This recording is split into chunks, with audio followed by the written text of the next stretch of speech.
right, good evening, everyone. Time to call this our work session tonight to the order. Ms. Garcia, roll call, please. Mayor Eaton. Here.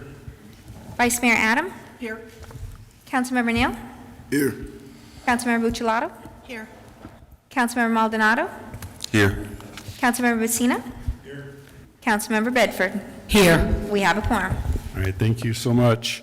All right, so before we get started to call to the public, I just want to remind everyone, and this is our first work session, kind of how work sessions, why we're here. So first of all, the work session is a discussion. We're all sitting around looking at each other, having a discussion. There are no decisions that are made or voted on during a work session. We will, anything that is decided on will be brought to a future council meeting for a vote and more discussion by the public if there is any. So with that, tonight the work sessions are simply giving guidance to our staff and moving forward with some projects. So other than that, okay, very good. With that is item number 3 is our call to the public. Call to the public for public comment on issues within the jurisdiction of the town council. Council rules limit public comments to 3 minutes. Individual council members may respond to criticisms made by those commenting, may ask staff to review a matter raised, or may ask that a matter be put on a future agenda. However, members of the council shall not discuss or act on any matter during an open call to the public unless the matters are properly noticed for discussion and legal action. So first of all, I'll call for anyone that's in house. Sir, would you? And then we will go to the Zoom. Courtney.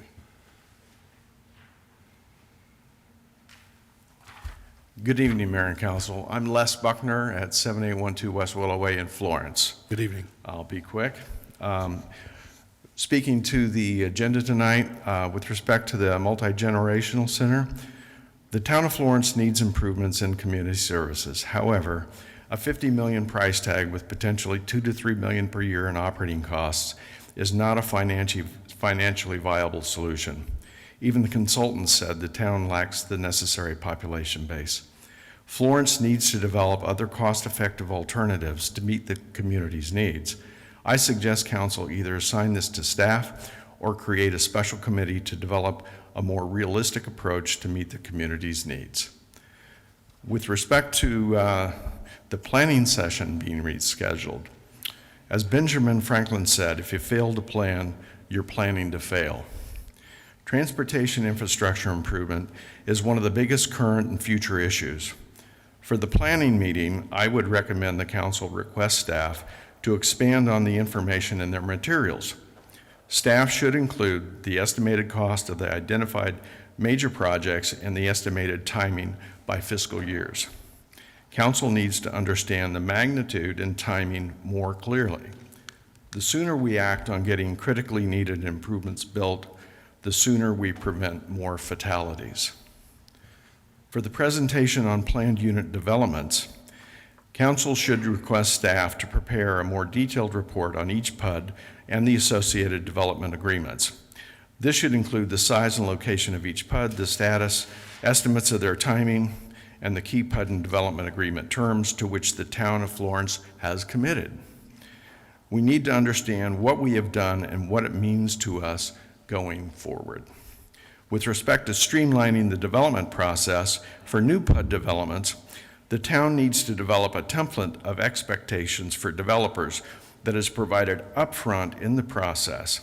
It should include what amenities the town expects from the developer and any other important expectations. Our current codes do not adequately spell out what we should expect.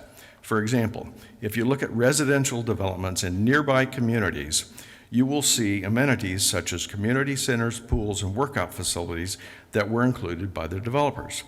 The town of Florence should establish requirements for similar such amenities to meet the needs of our geographically dispersed residential communities, amenities like the ones we're seeking to bring to downtown Florence. Finally, the adopted 2022 Florence General Plan includes specific implementation actions on pages 131 to 137. I suggest that council review those adopted action items and provide direction to the town manager to assure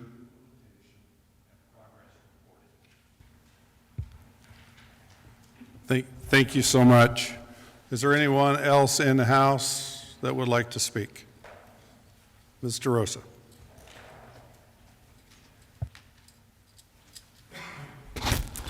Good evening, Mayor and Council. Thank you for the opportunity to be here this evening and speak with you. I'd like to discuss the Multi-Generational Center, and kudos to the town of Florence for the amazing job of offering programs and services to our community. A multi-generational facility is not a building. It is the programs and services that this community offers. You offer the Sweetheart Dance, which is coming up. You have a very robust youth council that you have put in place. This town has done more intergenerationally than has been done in a whole lot of years. And to spend $50 million just on a building, it's really about the programs and services that you're offering. I'm going to leave this document with Lisa and ask that she please distribute it to staff and council. There are some opportunities here for multi-generational programs that the council could easily put together at really no cost at all with a little bit of help from Parks and Recreation, such as a senior prom, such as a foster grandparent program, since many children here don't have grandparents around or grandparents don't have grandchildren around. Ways to convert the library and still keep the center open during the day and yet be able to put in foosball tables and ping pong tables and things, again, that kids can come after school and gather. Also opportunities to look at the Boys and Girls Club or the YMCA and programs they have. Work with Caliente and see if they won't open their pottery department and their pottery shop and have the kids go over there and learn from the seniors. Again, it's about program. It's about bringing seniors and kids together. It is not just a building. It is about what programs and services that you're going to offer. There's also a link on here that points to intergenerational programs that have won national distinction awards. It might give council an opportunity to think about some programs and services that are not being offered currently that could be offered, again, all without the cost of a building until Florence gets to the point where we can actually grow into a building and need a new building for this activity. Thank you again. Thank you. Is there anyone else in house tonight? All right, we'll go to online. Ms. Courtney Ramirez. Good evening, Ms. Ramirez. Hi, good evening, Council. Can you guys hear me? Yes. Yes? Okay, thank you. So I'm also speaking on a couple of the items tonight. Although the idea of a multi-generational building sounds amazing, we don't need it right now, and I don't think it would be sustainable. We have plenty of buildings that we could be using. Has Florence even recouped what we paid into the aquatic center? And can staff remind the public how much was spent on the study alone just for the multi-generational center? I think that's important for the public to know as well.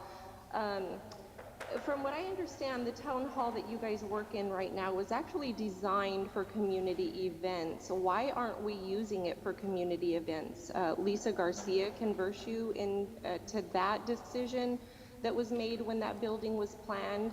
It is never used for the youth or community events. So there's another building that can be used. We have a beautiful library community center right now that I don't think is at full function. You guys want to plan this big building at our taxpayers' expense when we don't even have the funding for it right now. So that is a big no. There's a lot of people that feel that way, and it's a shame that more of our town folks don't come to these meetings and be vocal. We want to see activities, yes, but we don't need a big fancy building yet. We can't afford it. We need infrastructure, we need roads, we need water, we need all kinds of other things in town before we, start planning parties and events, okay? And I say that respectfully. I was born and raised here. A building would be nice, but we have buildings that we don't even utilize. Let's start using Town Hall as it was designed for public events. Lisa, fill in the staff on that. Why don't you please? That would be wonderful if they don't know about that already. The other thing is a lot of us are really shocked to see that you guys may be doing away with Zoom and public comment, that way for the public to attend these meetings. That's what dictators and communists do. They silence the people during government meetings. We don't want to be silenced. We want to be a voice in our town, whether it's on the phone or in person. And you guys should not restrict that. What about the handicapped people that can't make it? That's an ADA thing, that all these things need to be available for people. We don't know how this, was this from a past administration? Is this brand new? Is wanting to revise the way you guys do meetings, is that something that's done every 2 years? We want to know who brought this up and why you guys would want to eliminate Zoom or even the second call to the public. You guys. Thank you, Ms. Ramirez. Next, we have Linda. So, Linda, is just your first name? Is this Linda Turner? Oh, hold on. Hey, Linda, are you there? Yes, it is. Okay, Sorry, Mayor. can you make sure to put your last name in there, please? All right. I tried to figure it out, and I will be happy to if I can figure it out. All right. You get a pass tonight. This is Linda Turner. I reside at 5687 West Victory Way in Florence. I had a couple concerns about the new policies and procedures. Again, to reiterate and piggyback off what Courtney said in regards to getting rid of Zoom. And then I think I'd seen something else in there about using something about YouTube. It would be wonderful, yes, if all of us could attend in person, but I think you're limiting the town folk by forcing us to come in person to the meetings. We can't always be there in person. We have certain other obligations in other areas, and we make time to at least appear on Zoom to be part of these calls, be part of call to the public, whether it's before or after. And I think it's in our best interest to either keep Zoom or some other type of video conferencing where we can ask questions and not just watch the town council meeting. We should be able to converse with council and not have to be there in public. I understand other counties or other cities may not do that when reading through the packet, but I think it's in our best interest with Florence, with the elderly population that we have, and the busy families that we have, and people dealing, like me and myself, dealing with elderly parents, so forth. The other thing is doing away with 2 call to the publics. And I think if I read in there, it would either be before or after. I think having it definitely before all the either agenda items are talked about, that we should have the right to tell you what we think about those agenda items and how we feel about your vote. The only other thing, and the consent agenda, as far as us not being able to say that we would like further explanation on a consent agenda item, I think that should be left in there. And my only other comment about the multi-generational is, I grew up in Florence. That would have been something wonderful to have, but I do feel our Parks and Recs now does a phenomenal job with all the different activities they're offering. They're trying to really ramp up the teen activities, and I would like to see more of that. But I too feel that our library community center is underutilized, and there must be other city buildings that we can use for other different items, including maybe partnering with the Pega Art Center.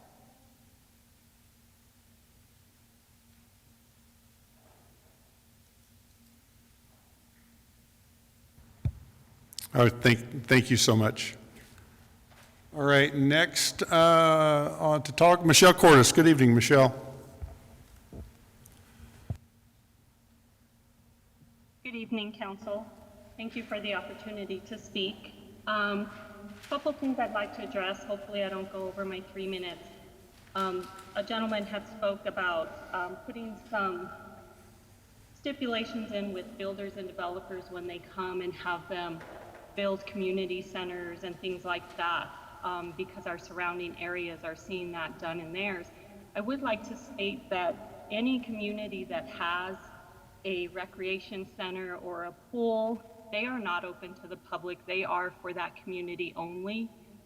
There are very few communities that will build those things and allow anyone that doesn't live in the community to come and utilize them. There is the YMCA that I think is in Copper Basin or somewhere like that that is open to the public, but the pools in that community are not open to the public. So I think you will struggle to find a developer or a builder willing to do that. You might find them, though, willing to help invest in the things that you would like to do downtown or throughout Florence, ask them to help fund those items because it would be something for the entire community. Which brings me to the multi-generational center. I think it's a great idea.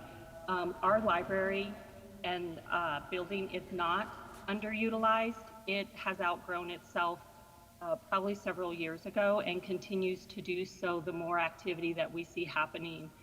There is a demand for meeting space, for classroom space, for exercise space, karate, boxing, all those types of activities that we're very limited. We don't have anywhere. There is no public building that the town has that can accommodate those needs. We definitely need to look at building the multi-generational center. If we could do it in phases, that would probably be the best option. That way we're not spending that enormous amount all at once. And you could work that into like 3 or 4 phases, and over the next 5 or 6 years, we would see each one of those phases come. I think that would be more fiscally responsible of council.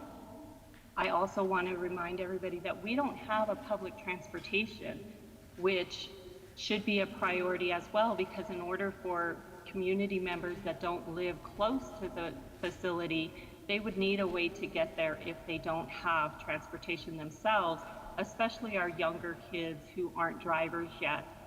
We would need a way for them and their parents or grandparents, whoever, to get to the building. It definitely can be a space that would be multicultural as far as different programs that are offered, and definitely something, as Ms. DeRosa had said, where we could have programs where the youth and our retired community could get together. Thank you very much, Ms. Cordes. So not seeing any other hands raised or anyone in public, I'm going to now close call to the public and then move on to item number 4, our work session. Item 4A, multi-generation discussion. Mr. King.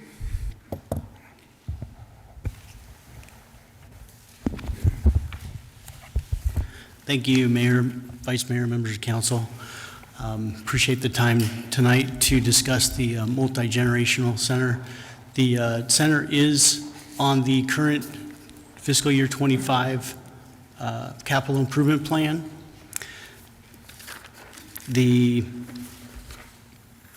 pre-design and project of the multi-generational center has been completed. It was completed in April. After that, staff was directed to take a pause on this project until the new council was seated. So we're bringing it back to you tonight for discussion and for some direction to staff. There is in your packet, there is a 53-page analysis, market analysis, and it goes into detail about some of the results. On the last couple of pages of that are some opportunities and challenges for each review that might be helpful from the consultants in our architect on. The result of the study indicates that there is currently insufficient demand for the project in Florence. Therefore, staff is recommending that the council closes this project at this time. With that, I'll leave it open to questions and discussion. Okay, thank you very much. So at this time, I'm going to open it up to council members. Councilmember Buccellato. As we consider the need for ongoing youth and senior activities in our town, I believe it's crucial to explore viable options. While our library and recreation staff do an excellent job, we still lack consistent spaces for daily engagement. Rather than rushing into building a new facility, we should explore phased approaches on repurposing existing spaces. Our commitment is to serve the entire community, and I propose we revisit this topic before any developments related to Territory Square ever begin. Thank you. Thank you so much. Anyone else wish to speak? Councilmember Neal. I honestly think when it first,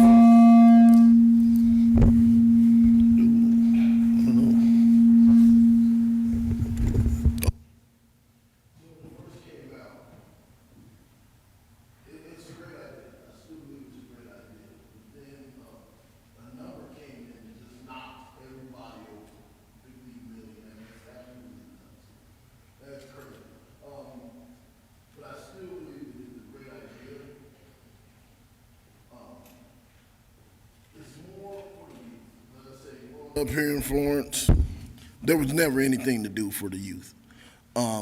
I would honestly, I think that stepping away from this program or stepping back from it, keeping it on the back burner, dissecting a little bit at a time, maybe we can get the number shaved down. But I think that we need to go forth with getting a building, maybe the Nirvana or Circle K, or a building in town, and immediately start on a teen center would be definitely something that the town needs to go forward with as soon as possible. Because like I said, I grew up here. We didn't have nothing to do, so we go in the desert and drink beer, just to be honest. Our teens deserve it. They need it. We had one, and it was always pretty packed that I remember. So, like I said, I still want the multi-gen building. I just honestly believe that number got crazy and all the things that we're gonna go into it. And then we need to step back from it, but we need it in this town, horribly bad. And a whole lot of the attitude of, well, we have one, so we don't want to pay for one. No one else can use it. Amenities that are in these neighborhoods that nobody can use, that's not for the town. I thought we were a town. We want things for the town, to better the town. But it's totally understood that this number is crazy and not even, I don't even want to think about $50 million spent of taxpayers' money. So, like I said, I think we should immediately look for a building for a teen center and rest the multi-gen center. Thank you, sir. Can I just ask a question of Director King? I keep hearing that our community center is underutilized, but every time I'm in there, I can't get a room. So what's your feeling on that? It's similar to any other recreation center in any other town or city. It has high times where everybody wants to use it and low times where it's less used. Those times fluctuate depending on the type of programming that we have. For instance, an exercise class would be early in the morning and after work. Meetings happen after work and weekends, so on and so forth. So after-school programs, 3 to 6. Usually we get seniors in the library area and community center in the If we're talking specifically about our young people, chances are you're talking after school, right? It's not an option for them during the day. After school, Wednesdays, if you ever gone to the library on a Wednesday because they get out early, man, it was just wall-to-wall kids, and it's horrible for seniors or anybody that want to go in the library and read. They were just everywhere, and they flood in there every Wednesday until parents can pick them up or they get off work. So a teen center I think should be a very big priority, and we have buildings around town. Like I said, the Nirvana building, they just got out of that. I don't know the absolute details on it, but It's a pretty good sized building on Main Street. But yeah, after school. Okay, thank you. Councilmember Bensina. I was raised on military installations all my, through my teenhood, and we had a youth center we used to go to every day. On Friday nights, there was smaller children's dance night. Teenagers at certain ages weren't allowed there. And then on Saturday nights, it was the teenagers, the big ones that had their dance and so on. It had basketball courts, it had foosball tables, it had pool tables, it had it all. We lived there, it was great. I still went to the desert and drank beer. So I've looked at this, and I believe that this town one day will need a multi-generational facility or a recreational facility, as you see built in some towns. I moved down here from Utah 3.5 years ago, and what those towns were doing was when the school district would request to build a new junior high school, the town would go in with them on the gymnasium side. They would help build a fitness center upstairs with a walking track and all the fitness equipment. And then the town would staff it before school, after school, and non-school days and through the summer. They would be open to go play basketball, volleyball, they would hold all their leagues there. So it was heavily utilized that residents could go use the facility. So my understanding is Florence Unified School District needs to build a new junior high school here in Florence. And they're preparing that process now. So I would wonder if we could do something similar for that portion of this multi-generational facility with the Florence district, school district, reduce their costs, reduce our costs, and still offer a great facility that could be used by all residents at all times. Some of them in Utah put big pools on it, indoor pools, outdoor pools, pools with slides. It was just amazing what they put on these junior high schools in a collaborative effort with the town. So I would look that we would do something similar to that. I like this building. I agree. It would be nice if we could get a town hall where we could open this building up for plays and so on. I think I've mentioned that the old hospital over on Adamsville is for sale. Although the for sale sign's gone, that could be town hall, possibly. Where could we move it to that we could use this beautiful facility for what it was built for? So. Thank you. Next, Councilmember Maldonado. Thank you, Mayor. So, partnerships, that's very important. And trying to build partnerships with either with big businesses on or surrounding areas, and trying to go in with these partnerships would be crucial. Looking into these partnerships, we'd, in my opinion, start an ad hoc committee, kind of like we did for the cemetery, to try to look at these viable partnerships. Maybe looking into maybe some retired baseball player, retired, whatever, that's, or some sort of partnership with a local sports team, and trying to start these partnerships.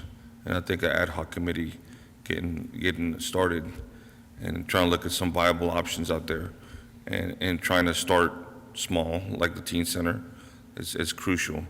I also work on Gila River, and the Boys and Girls Club came in, and they do a phenomenal job that our staff couldn't do. They came in and they partnered with them. There's a lot of things, a lot of programs out there, a lot of folks that want to help. Basically also trying to reach out to some of our legislators. I know we got a new legislative schedule, 119th, seeing what our legislators, what their priorities are, and seeing if there's something that we could talk to them. Maybe they have a little money set aside and they'll be willing to help us out. So these are things that it takes a village to try to come together and come with all these solutions and pull all these monies together to try to make something viable, rather than just trying to take from one pot. So that's what I think will work. Absolutely. Councilmember Bedford. Excuse me, everybody calls this a prison town. What has the prison done to assist us? You know, we have, I look at Copper. Sorry about that, Florence Copper, and they are dedicated to Florence. I think that, I know town manager can look into possibly having the wardens come together and see what they can do too for our kids. I love the project with the multi-gen center, but I understand we cannot put out that type of money. And as Mo and Tony said about looking at the school district helping, we do have to get more partnerships instead of just exhausting one or two partners that have no problem working with us. So that's what I wanted to add. Thank you very much. So, Vice Mayor, do you have something, or? I can go. So I believe I agree with everyone, from everything from the $50 million. But something good did come out of that, is that we've got some great data. We got great statistics that are bought and paid for. Those statistics take us into future years. They're not just good for this year, that we can build on. I believe also in partnerships. We've had discussions, the town manager and I have had discussions about other partners. Again, and you're absolutely right, Sherry, that we can't just ride one partner. And although they are there every step of the way, but you're right, we have a town full of partners that we're not utilizing. So part of that is working through this. I think also talking about, I'm not sure which one said it, but the buildings that we have, maybe Nicole, maybe it was you. Something that we've not done here in this town for a long time is a building assessment. As we're going through, and I'm not one to order all these surveys and spend all this money on surveys and things, you know, just stuff that we can possibly do in-house. However, I have been a part of building assessments in every jurisdiction that I've worked. And going in, looking at our current buildings, what can be done with those. Adding there the teen center, I think in my mind, a teen center can be stood up really quick, and in buildings that we utilize right now. I was reminded of a room that's not used at all at the swimming pool. That is a game room or a room for parties. I think that I think we could still utilize the community center for a teen area as well. Maybe it's going in to the huge waiting area or the huge area out front and utilizing that somehow, building within that. I don't know what that looks like, but I do believe that we've got buildings that could do that. And I do believe that we can stand it up really quick. And I also believe, as I believe I heard, whether it was online or one of our commenters, that as a community we do owe our citizens some of these things to do. And as we grow and growing that as well, and growing what we offer to a community to get people to come here with the amenities. It's not a we have, they have. We're one town, and this is, I heard it over and over and over during the campaign about it being, it's three towns. It's really three towns. We're one town with three different areas with different needs, but we're one town. And that was one thing that every time I heard it, I went home just thinking that what is it that we can do to continue to do what I can do to pull this town as one town. And so I think we're going to do it. I think council's on their way that way. So anyway, so thank you very much, Vice Mayor. Yes, thank you. And thank you, Councilmember Neal. I'm a person who shoots for the stars, and I get it, and I knew that was a big ask when you asked for it. But if you didn't ask for it, we wouldn't have this study. We wouldn't have these demographics. We wouldn't be narrowing in and zeroing in on what is it really is important, nor from our residents would we get the accolades for the programs we're already running, which are tremendous. What I'm not hearing, and I guess this was the direction I would ask for staff, is let's define age groups, and let's define what it is we're talking about. We're very nebulous, and you say teen center, so I think we're going for teens. I love the idea of them. I think that age, we've all been there, you need a place to call home, right? You don't want to share it with 5-year-olds and 82-year-olds. So if we could identify that space within our existing building portfolio, and as you say, get something going, and we'll learn from that. We'll learn what's working, what's not working before we spend money on a bigger or better building. Because I think we're kind of hazy on exactly what it is we're trying to provide. So I would ask staff, please use the information that we got from the Multi-Gen Center. It is tremendous, the demographics and how they look at things, and then fit that. And I would expand this conversation to include all our existing parks and help us understand where they fit in the portfolio per age groups for activities, right? I know there was a lot of talk of F Mountain with mountain biking and things, wonderful things, and hiking. If you look through that documentation, what's the #1 activity everywhere? It's walking, right? So what can we do to enhance people getting out there and walking? And that would include every age demographic. Fit it in the general context of what you do, right? But have a focus right now, and we just saved ourselves $50 million out of the CIP, so we should have some funding to start looking at this. That would be my ask. All right, thank you, Vice Mayor. So moving forward, the whole conversation that we've had here is to give Paul some guidance.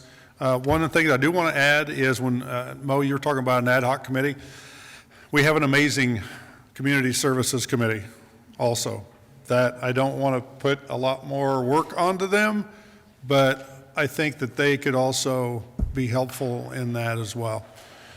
So just Councilmember Bensina. One more quick question I just want to add is I agree we need to do more things with teens. So maybe as a council and the town, we should budget more money for teen events and allow our teen council to use that along with Paul King and his staff to develop more teen nights, whether it's out playing basketball one night, maybe playing pickleball one night, dances in the community center that they do every now and then. But maybe we budget more money to support teens.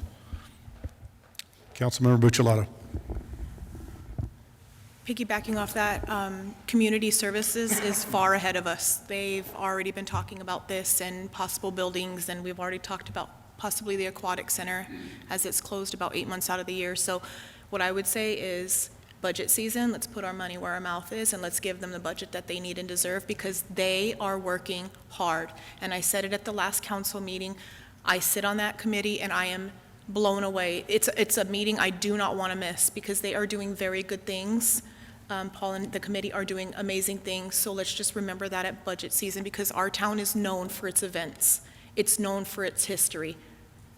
That's what we got, and that's what brings people here. So that's what I ask at budget season. Thank you. Great. Thank you so much. Councilmember Neal? I totally forgot. I have to add the library.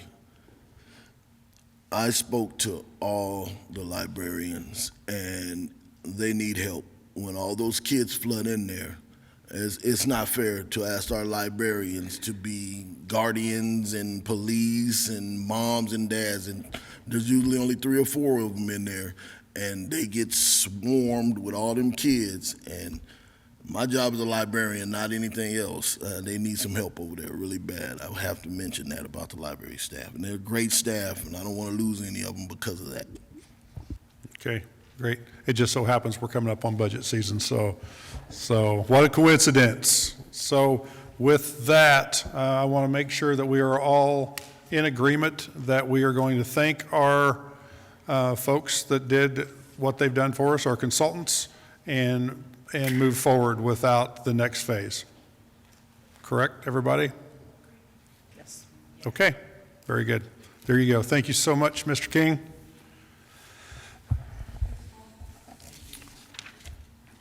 All right, next item in the work session is 4B. So this is rescheduling of the November 7th planning session, discussion on items to be agendized. Mr. Walls. Good evening, Mayor, Vice Mayor, council members. Yes, as the mayor said, we're asking for council to reconsider having a work session surrounding 4 topics. It's going to be transportation, PUDs, one new one, designing a more faster and quicker development process, and transportation. The last meeting that we had this scheduled for was November 23rd, and it bumped up against another meeting. We're asking council to go ahead and look at this meeting, should you have it, as an individual work session, so we can go ahead and take time on each one of these topics. We want to make sure this time we get what council wants us to go ahead and produce, instead of guessing at what council wants us to go ahead and produce. We've asked the chair and the vice chair from Planning and Zoning to go ahead and be here tonight. I didn't see Chairman Frost, but I did see Vice Chair DeRosa sitting here, and we've asked them to go ahead and step in on this process. And with your permission, we'd like to go ahead and present to you 4 topics, and with your permission, I'd like to go and have our first presenter come forward. Okay, absolutely. Ms. DeRosa, would you mind joining us at the table right there? Okay. So this is an item, so, and if I could just throw in a little bit of backstory on this. So this was originally scheduled to be presented to our past council. I looked at it and thought, I don't know why that it was going to be presented to past council that was possibly going off. And so I wanted to make sure I was happy about this. The other thing is, as we went through the packet, and the packet is part of the packet tonight, I seen another 40,000-foot view. And I know for a fact that Planning and Zoning, along with council, have been asking for a lower view. Project specific, where we're at in the projects, that kind of thing. So part of this, again, I was elated to know that it was coming back to us to do this, is that I want to make sure that all council weighs in as to what they think that they need to see at a level that we can communicate to our voters, to our folks out there that's asking. And when we get through to those areas, I will be very specific as to what we're thinking too. Ms. DeRosa, also I'd like for you to bring what you're hearing from your commission. Very important that we're all on the same page here at this time. So very good, sir.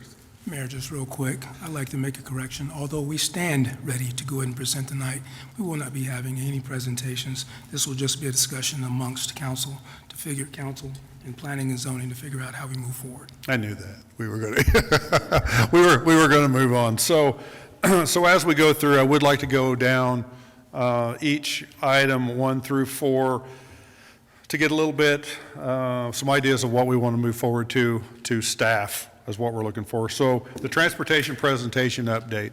I will open it up, and then I will go last. I'll open it up to council members on what you're thinking that you'd like to see in this presentation. Vice Mayor? So I have a couple of things, but one of the things that came up in a recent CUP, when I first was on P&Z, and we're always talking about traffic impact, right? And I did not realize there was a formal item called a traffic impact study, right?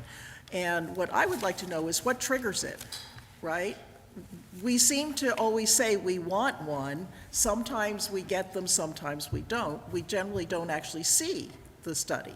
And I think that's important information I would have liked to have had on P&Z. I also think there's a real discrepancy. I understand that the state and the county and the town have to have your own system of A, B, C, D, red, yellow, orange, whatever. But the citizens don't agree, right? Where state-wise ADOT or the county feels the road's perfectly fine, it's passable, and we're screaming and yelling. So I think there needs to be a coming together of the minds so that the general audience, the public, understands. And that's a funding issue, right? Because until they see it go red, or at least orange, we can scream all we want, we're not going to get funding.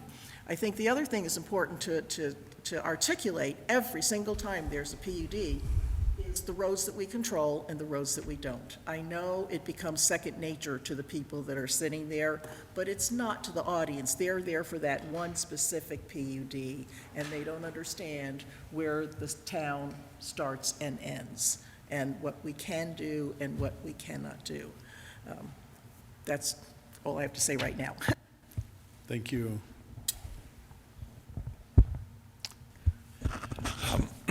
I had, Vice Mayor Adam and I met with A.J. Monroe, Director of Community Development, and he made us a big map with all the subdivisions that are out there in the planning stages.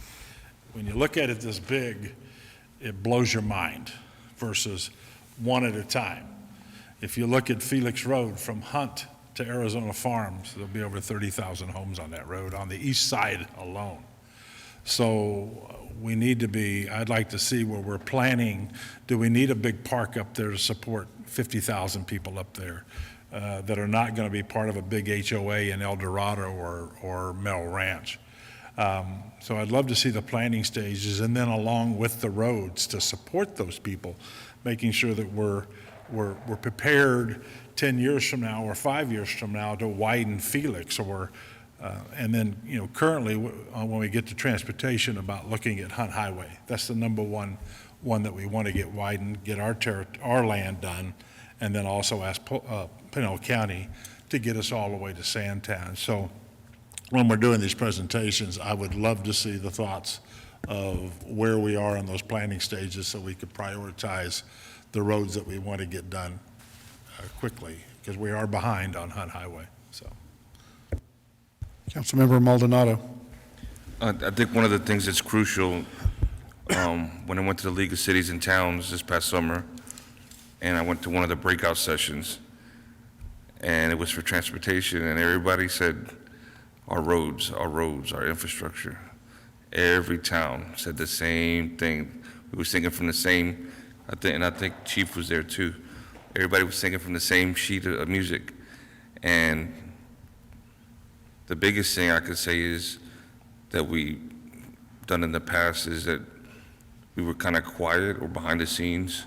And I hope moving forward that we have a bigger voice going out to these different folks in different positions and telling them, like, look, we're behind the 8 ball. We need to get where we need to get at. We've been silent for so long, and we're a day late and a dollar short almost. So we need to get up to speed on when it comes to our roads.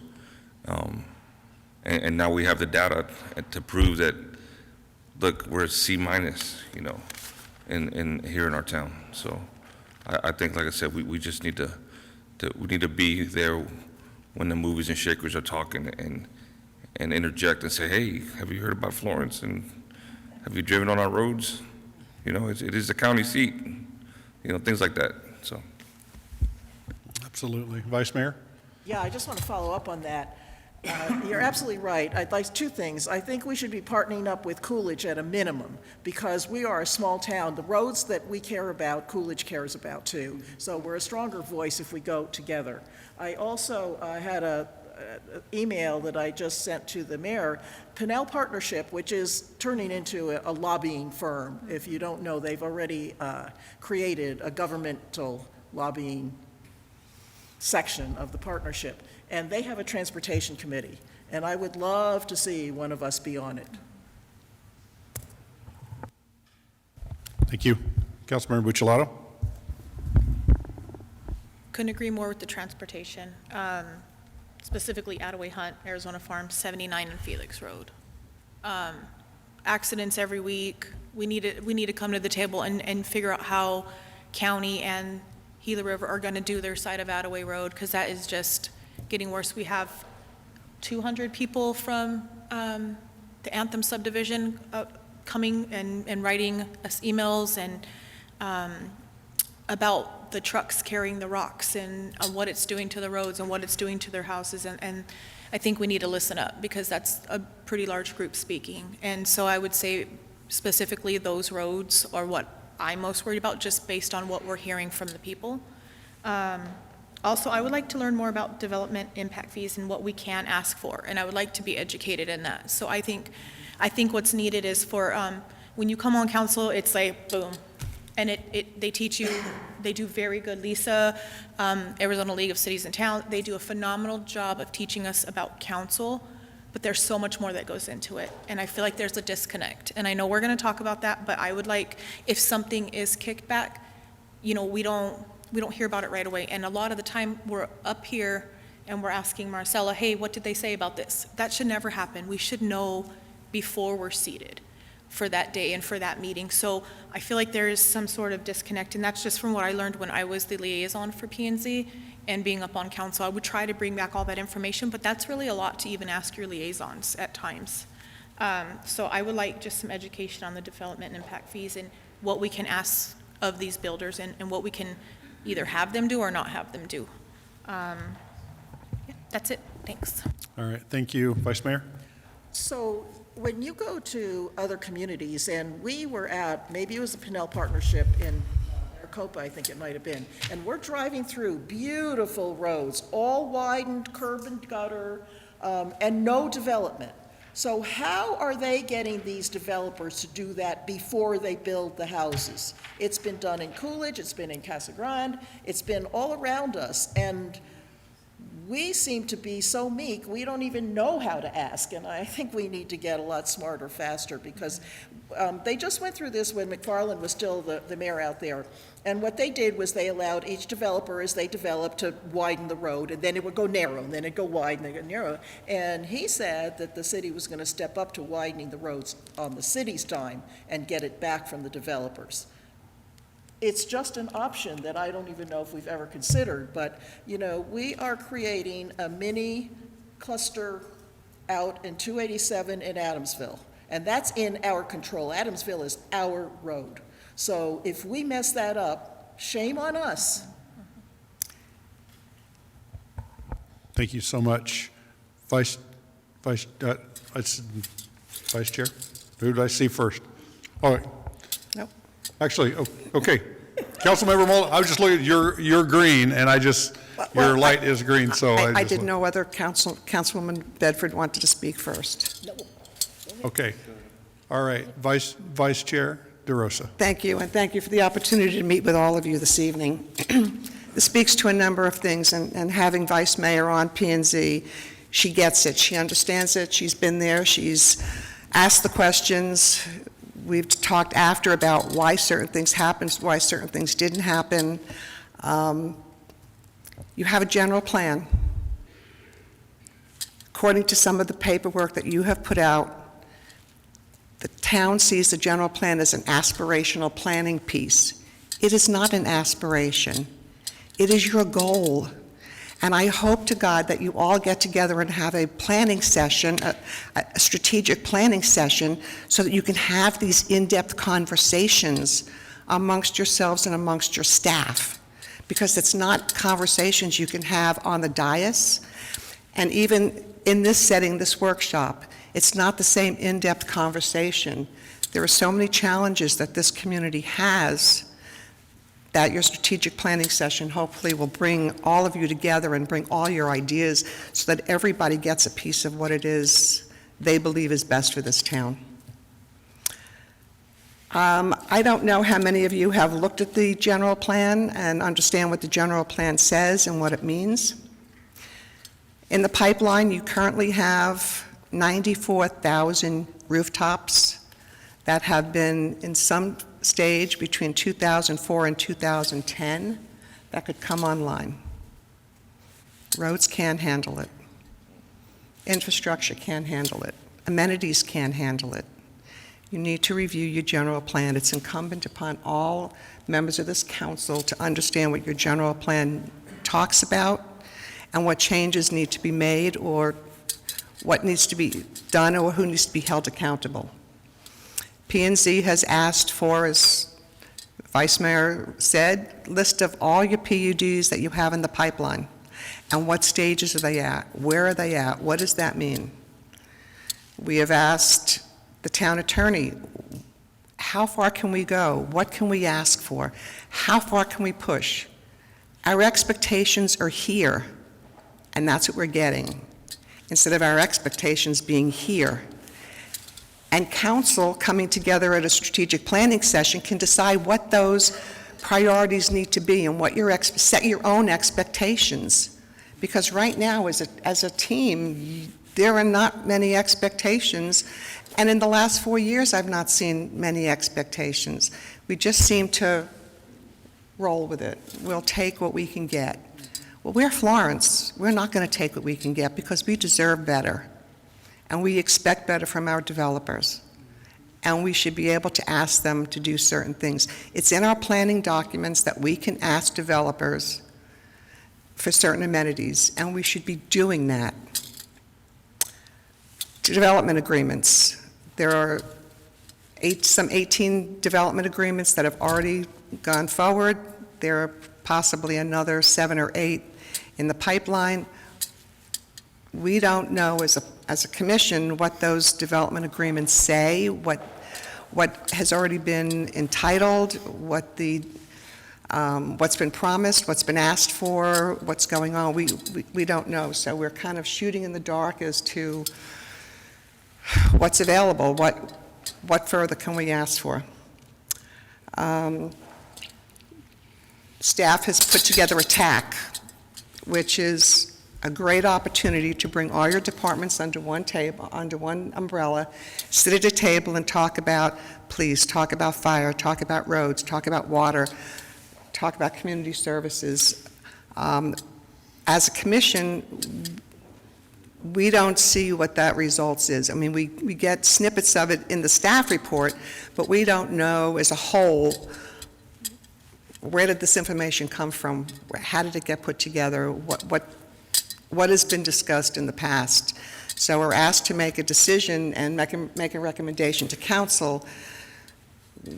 Some of us kind of feel like our one hand is tied behind our back because we don't have all the information.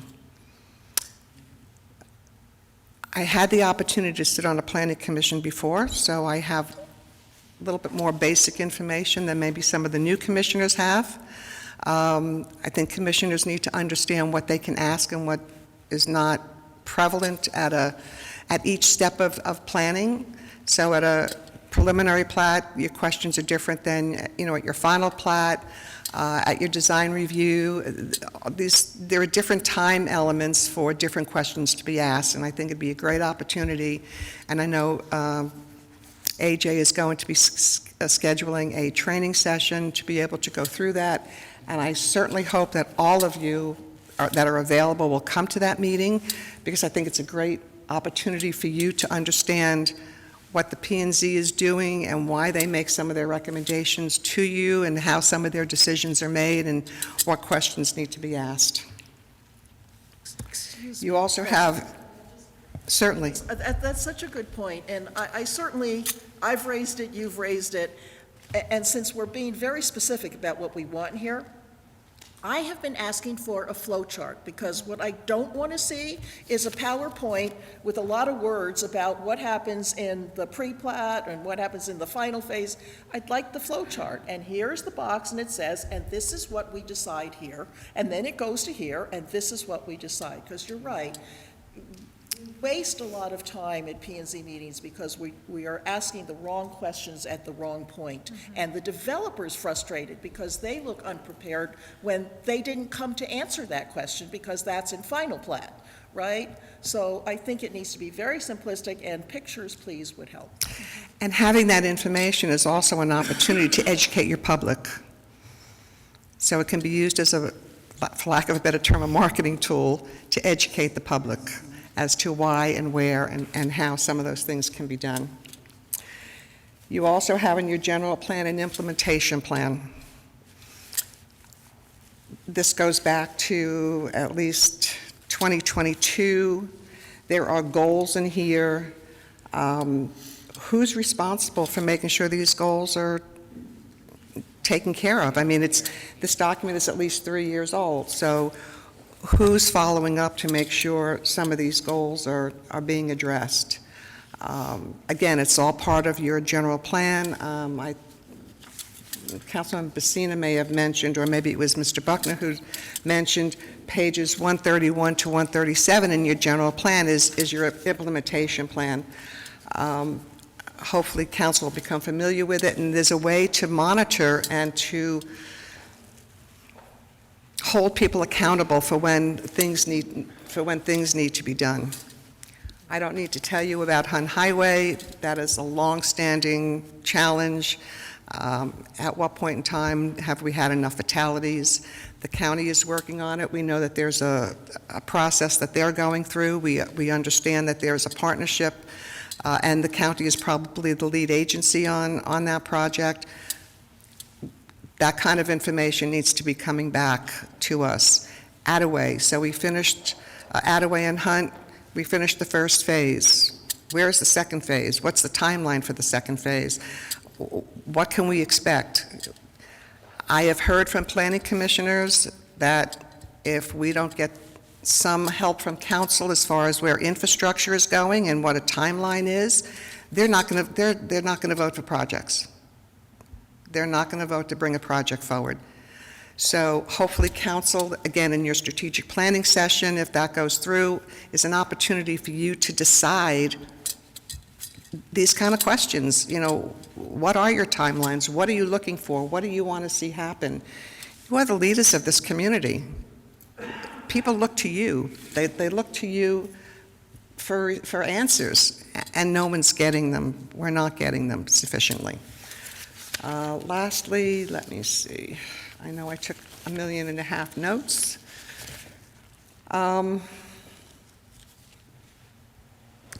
I think Vice Mayor Adams already spoke to this, and that is the PUD process and how that works, and the development agreements that go with a lot of these projects. So I hope that has given you some insight and some observations as to what P&Z is looking for. Staff has been amazing to work with. They have been very forthcoming. Within minutes after I send an email, I get a response back. If it's not from Marcella, it's from Andrew, it's from AJ. So they're working very, very hard to make sure things happen appropriately. We need to know where you're all going, what you want. We want to see staff from the other departments, engineering, utilities. Where are we? What can we do? What can't we do? And certainly from the town attorney, what questions can we ask? How far can we push a developer? How much can we ask of a developer? Some of your planning documents say we can pretty much ask for the moon. So we need to, it's in your planning documents. You take a look at them and see what we can ask for and what we can't ask for. All right, thank you. So what I got up, so you got one of your other committee members and your commission members in here, and since Lonnie couldn't be here, I just was wanting to see if there was anything else to add that the vice chair hasn't? Okay. Well, because this, and this is important to have, because I've heard this same thing that you said for a while, that, and different commissioners get on, they don't know what they can do. And then just making sure that we get, quite honestly, it's just down and dirty training. I mean, it's like, let's get down and let's figure out, commissioners need that, because this is an extremely important commission. All of our committees are extremely important, and that's not to take anything away, but with the growth that is scheduled, the growth that is coming that we know of already, let alone the growth that we don't know, you guys are going to get very busy. And subsequently us as well. This is a quasi-legislative body, so it is important that the decisions that this body makes are informed and helpful to council, who makes the ultimate decision. We've asked in many different forms, personally since April. You have in one of your documents a transportation plan. You have a number of items on that transportation plan that are short-term goals. That transportation plan was 2020.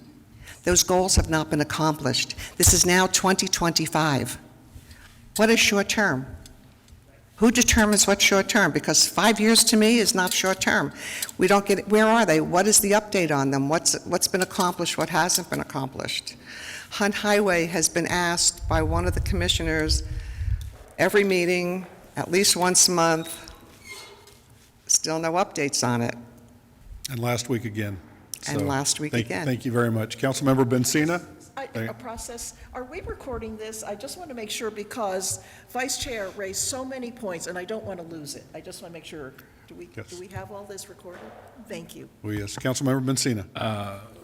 If I remember right, when I read the long-range plan, Bruce, town manager, I think it's required a quarterly update presented to council as to things that are being completed in that plan. I'd have to go back and read it again to make sure, but I read somewhere the council was supposed to be getting an update, I think quarterly. So it may be something we want to look at to update. I also remember that long-range plan did not include Felix. It included mainly just downtown here, and there's a lot going up there. So it does need to be relooked at. And then Hunt Highway, personally, I would love to see something presented to us at council to how will we fund Hunt Highway from Franklin to our town limits, and then work with Pinell County to do their part getting over the railroad tracks into Magic Ranch and beyond, but and get that brought to us personally. But a lot of good points you're making on planning and zoning and what questions we can ask. Developers have said that it seems like the process takes a little too much time to get through Florence compared to others. Questions are being asked that are fine, but sometimes, and I've seen it, a developer will ask for a continuance because they're afraid they're going to get a no vote because we've gone offline on what they were there for tonight, especially on preliminary plats. Thank you. Councilmember Buccellato? This is why this is important. You can hear that there's frustration from our board, and all those people on that board have volunteered to be there, and it never should get to that point. So it's definitely something that we should talk about, but I think the biggest part is educating. It may seem as if council's not doing certain things, but there's been conversations. It may not be where it needs to be at the moment, or where planning and zoning would like it to be, or where we would like it to be, but there's been a lot of discussion on a lot of these things said tonight.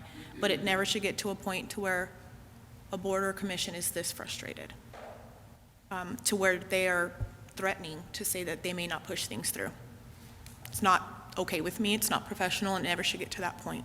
So the fact that they're this frustrated says that we need to step in, and that this meeting is very much needed by all of us. So I hope when we go to this work session with planning and zoning that we come prepared with questions for them, just as they do for us, so we can get to a point to where we work and we can get these things through in a manner that's professional and where we understand what exactly we're doing. And that was it. Thank you.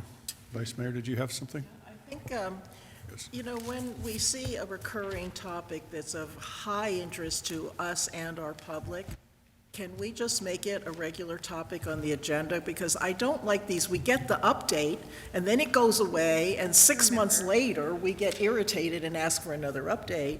I would just like to see, if not every month, every other month, an update on Hunt Highway and Felix Road. There are two hot buttons. Everything else can be business. Vice Chair and Attaway is another one. Sorry? Attaway is another one. Yes. You're right, you're right. That was on my list too, I agree. And I think that's maybe not the most interesting, but because we need to engage with Coolidge, Absolutely. right? I mean, we shouldn't be surprised when they're doing work, and they shouldn't be Absolutely. surprised when And hopefully, either staff and/or council members are reaching out to other members in other communities. That's why these league meetings are so important. It's not just the breakout session, it's meeting other elected officials and having these conversations. Like Councilmember Maldonado said, he hears traffic at all these meetings. It's an opportunity to share best practices, to have these ongoing conversations, to say, okay, so we're not the only one doing this, but how have you solved the problem? How can we take a look at what you've done? How does that help us? All right, Councilmember Maldonado. So, Vice Chair Kathy, she kind of hit the nail on the head, what I was going to ask about earlier, so I'm not going to go on that. So whoever our transportation liaison is should be armed. And when I say armed, they need to be armed with talking points, statistics, numbers. I mean, this is I'm probably preaching to the choir, but they need to have the most up-to-date data.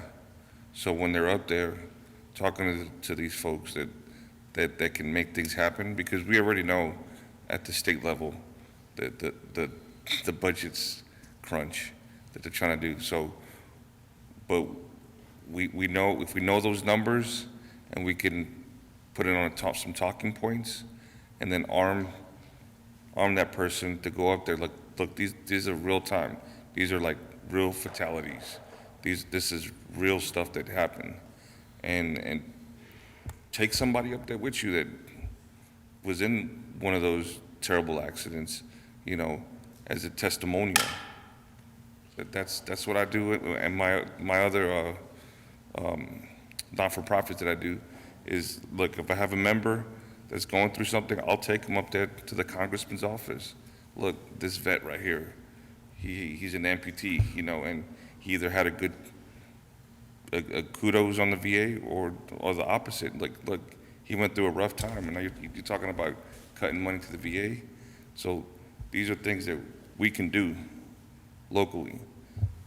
We get the reports, through our police chief and stuff, and through our fire. Let's try to use some of this thing. And I don't know what legally we can do, but I mean, Cliff can probably look into that. Like, if we can use some of that stuff, use the tools that we have to try to achieve our goals. Okay, I will say real quick, is that I am setting on the state, the transportation. Councilmember Bensina is, I believe, on the regional that was assigned, and you're absolutely correct. And it's making us relevant and telling people where we're at. The next thing is on that, and I might just add while it's on my, and I have to do it while it's on my brain because it might go, is when we go to those committees and when they say they've got money, we've got some grant opportunities right now. I just read through grant opportunities today. There's big grant opportunities for infrastructure, but it requires shovel-ready projects. All we hear constantly is 60%, 80%. What we have to know, and not necessarily in this, but as council, is not why we haven't got to that, how do we get to that? And how do we get these shovel ready? I've dealt with this over in my different jurisdictions when there's money for brick and mortar that you have to have shovel, the Obama money that came through. I unfortunately didn't have a fire station that was ready to go, that was already approved and ready to go, or I would have got that fire station. And there's opportunities still there's billions of dollars right now that's going to be given out in this, and it is making us relevant again. So, Councilmember Bensina and then Councilmember Neal. We all got an email from the Federal Highway Administration last week that talked about grant money for rural and tribal towns. I did send that to Bruce, and it talks about the time period you could submit your project for road for non-matching funds. So hopefully we are working on that. Hopefully we have some stuff ready if it needs to be shovel ready or halfway, but hopefully we are attempting to try to get some of that money, so. Councilmember Neal. So a big thing that is important that I think that needs to be said, honestly, I feel for y'all because you'll learn being on the council that 45 to 50% of the stuff that you do is stuff from the past that was probably messed up, which delays so much stuff because you go into well, we want to get this done, this, and then we go and look at it, and Chris is like, well, this has been messed up for the last 6-7 years. Council was always frustrated with that. And those are things that we need the public to know, to where when something's been messed up like that, it takes a whole bunch more to get it shovel ready than it would just to be able to go forth with it. Also, another big factor, people have mentioned it, a lot of stuff around here is dependent on Coolidge or county. County drags feet horribly, horribly. And it ain't like we can just go over there and beat them up and say, hey, do your road. It's not gonna happen. It's in between a rock and a hard place on a lot of things that I believe that would have been ready and able to do, but Florence grew so quick, so fast back through the 90s, and it did not grow the right way. I can just tell you that. And there's a lot of things that are coming back to bite us in the butt, and it's putting halts to a lot of things. So that is a big thing that I want the citizens to know. It's a lot of old stuff that is slowing us up, and collaborations that are slowing us up horribly. Thank you, Vice Mayor. Did you have something? Well, I just don't know where to begin. I think that, to me, would be the hit rate outcome of our strategy session. What we're talking about, it's one thing to say we want to be shovel-ready. What shovel-ready? Where? Why? How is that relating to the developments coming in? That's why it's so important on the PUDs to know not just the guy that was just in front of us, but the guy next in line that sat on that for, 10 years or 15 years, the last one, right? That might be getting ready to get active. And then we need to relay that to staff and say, this is the project I want you to be shovel-ready on. You talk about a teen center. I mean, I went through this with the museum, and you're exactly right. If we had a shovel-ready plan for a teen center, you don't know those grant opportunities that will pop up, and you got to just get it in the pipeline. And you can't then start to get ready. You have to have a plan. Mm-hmm. And I think it's time well spent on staff's part, whether it happens right away or as we find the monies. But talking about it, that's a waste of time. Vice Mayor, you make a great point for the need for a strategic planning session. That's exactly what's needed so that you can prioritize some of these things. We are also, speaking to Councilmember Neal's position, we are the county seat. We are the county seat. The relationship between the town and the county should be almost symbiotic. We should be first on their mind. I don't care who sits in the chairman's chair. They live here. Their offices are here. So we need to have a better relationship, a closer relationship. We probably have a good relationship, but we don't have the best relationship. We need to have a relationship that they know we should be first on their thought. Okay, Councilmember Messina. Councilman Neal brought up a point about Pinell County. When I was running for election and so on, everybody kept saying, well, Pinell County is holding up on highway. And so I went and met with Mr. McClure, and I said, Mr. McClure, what can we do about getting Hunt Highway widened? And he said, well, Tony, I've been telling the town of Florence, you own up to the property line by Magic Ranch just before the tracks. Get it widened or put it on your agenda and tell us what year you're going to do it, and then we'll get in line. We have other towns that are ahead of you. They're doing this. Now, my understanding is the railroad now has given approval. It's got to go to some commission for approval final, but the railroad has stopped the blocking point on making that a 4-lane crossing. So that hurdle has been solved. We need to put it on the agenda, tell the tell the town manager to move forward with the approved financing to do Hunt Highway up to Magic Ranch, and then tell the county when we're doing it. Councilmember Gelato. Bensalado. Yeah, Gelato. Bensalado. Got a lot of Bs. I will be the first one to say, we need to mend some relationships with the councils next to us, our neighbors.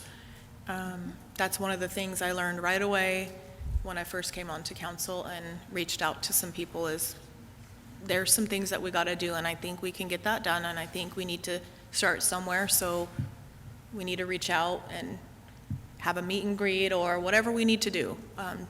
Take them some donuts and some coffee and have a conversation or something like that. But what I will say is not to forget when we're talking about the roads, Attaway and 287, we have that big development coming in that some of council approved. So I think it was 4,000 acres of homes and 2 roads in every direction coming to it. So there's a lot of things that need to be done. The good thing is we're aware, we know, but we need to get started on something somewhere and stop taking some of these answers and being okay with them. We need to push, I think, a little bit harder in the next few years. Thank you. Well, and I think, and I will say, that our manager has already started mending a lot of those fences. And rebuilding those bridges that we did have. And you're absolutely right. You don't know until you know what relationships that we have and what relationships that we don't. And it is very important because it is every road that comes in here is we share with somebody at some point, and we have to team with them and simultaneously, and I know that we are doing some of that with the Attaway Crossing. I know that we're doing that, but I think with whatever it is, it's right-of-ways, whatever that is, and I think that's important. And I think the biggest thing that staff should have as a takeaway is, because we've always done it that way, is not what you've got sitting around this table right now. And I apologize for anyone that voted for me that thought that I was going to do it like we've always done it, because I was very clear about that. Thinking outside the box, putting our trust in our manager, putting our trust in our staff to be able to do it, to use what they know from other jurisdictions, what they bring to us, and listening to that. And I think that, and I hear it, and I've heard it from developers that have come in that says, after we go through your process, we just almost don't feel like nobody trusts staff. And I've heard that more than once, and we're all on the same team, and we all got to depend on each other for that. So with that, so that kind of gives some, and the Vice Mayor, you got one more, okay. I don't want to lose our 2 P&Z Commission members while you're here. I'd like to ask you to poll your team and come back to us with what you want, okay? Because we want to hear it in your language. This is a learning curve for all of us. Most of us are new to this. And even though I was on P&C, I don't have the knowledge you have and the words. And I see my role and Keith's role, because he has the background, to help translate that to the rest of the council so that we are addressing the needs you have. We take direction from council. I understand that. What would you like? So you had mentioned before, you've heard from other commissioners saying that if you don't get the proper information on roads, you're not going to approve another PUD. That's feedback. I listened to that because I've asked that question on P&Z. At what point, we call ourselves planning. We are sitting there planning, knowing our infrastructure is insufficient and will not be sufficient in the foreseeable future, and we are still approving developments. So at what point do we say, time out? That's a decision council has to make. And what a coincidence, because item D is scheduling a leadership strategic retreat that we've all been talking about it and doing that. So I think at this point, does staff feel that they have a pretty good direction? for a date for the joint meeting. Mayor, if I So may. how long do you think that it would take, sir, for your staff to put what together? Are we? We are proposing a date of February 10th for you all to meet and have the work session.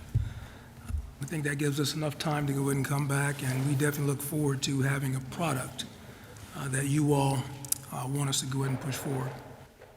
So we want to get this done, understanding the importance of these 4 topics and what you all want. We want to get this done as quickly as possible. So February 10th is the date that we proposed, and we're just, go ahead. It's on a Monday, which is a regular. So according to Deputy Town Manager, it's on a council meeting day, and we can go and have a work session. It's the council regularly scheduled work session. Council regularly scheduled work session. Yes, so it's not a meeting night, it's a work session night, possibly. Or just a straight work session. Perfect timing. So, February 10th? Okay. Thank you for the opportunity to address council this evening.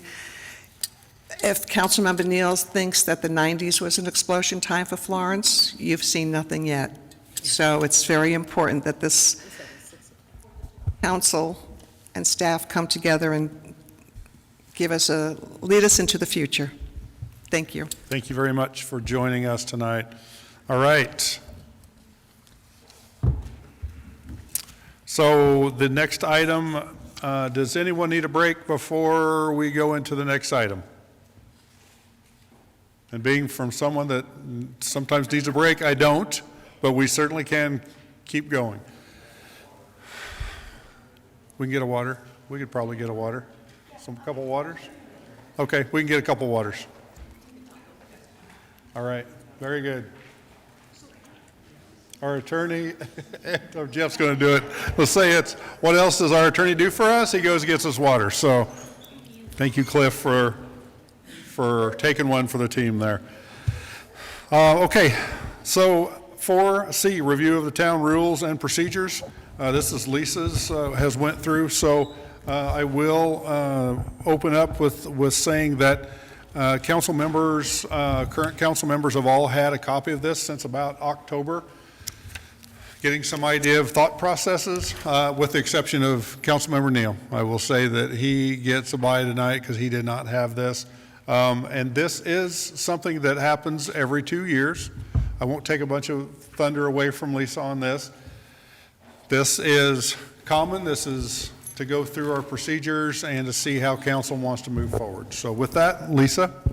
So, just as the mayor stated, every 2 years, as we seat a new council, we sit down and review the rules. These are not a regurgitation of rules that has existed since the beginning of times. These are each council's specific rules. And what it does is it lets your team know how to put the packets together, what type of information you want in the packet, and how we deal together.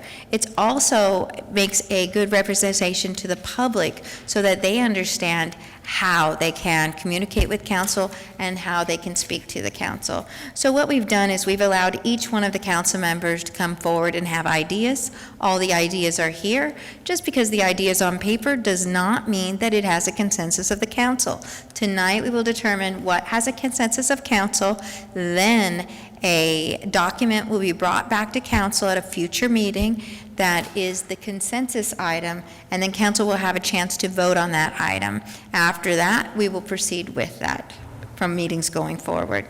So the first thing that people did talk about is, should there be only one call to the public at the beginning or the end, or should we keep having 2 call to the publics? And this is on page 1 of 25. Council members, I'll open this up for comment as we go. Ms. Buchala. I appreciate the 2 calls to public.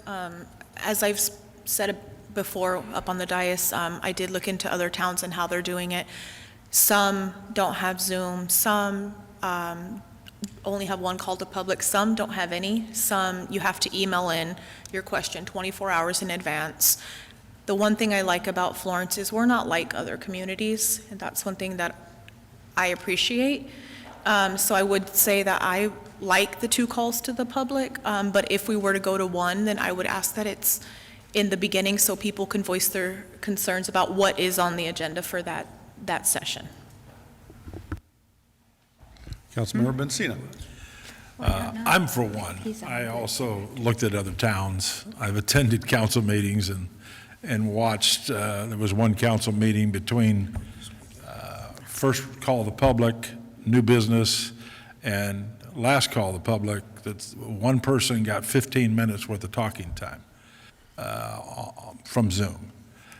So I believe one call of the public at the beginning to address our items that we're going to be voting on.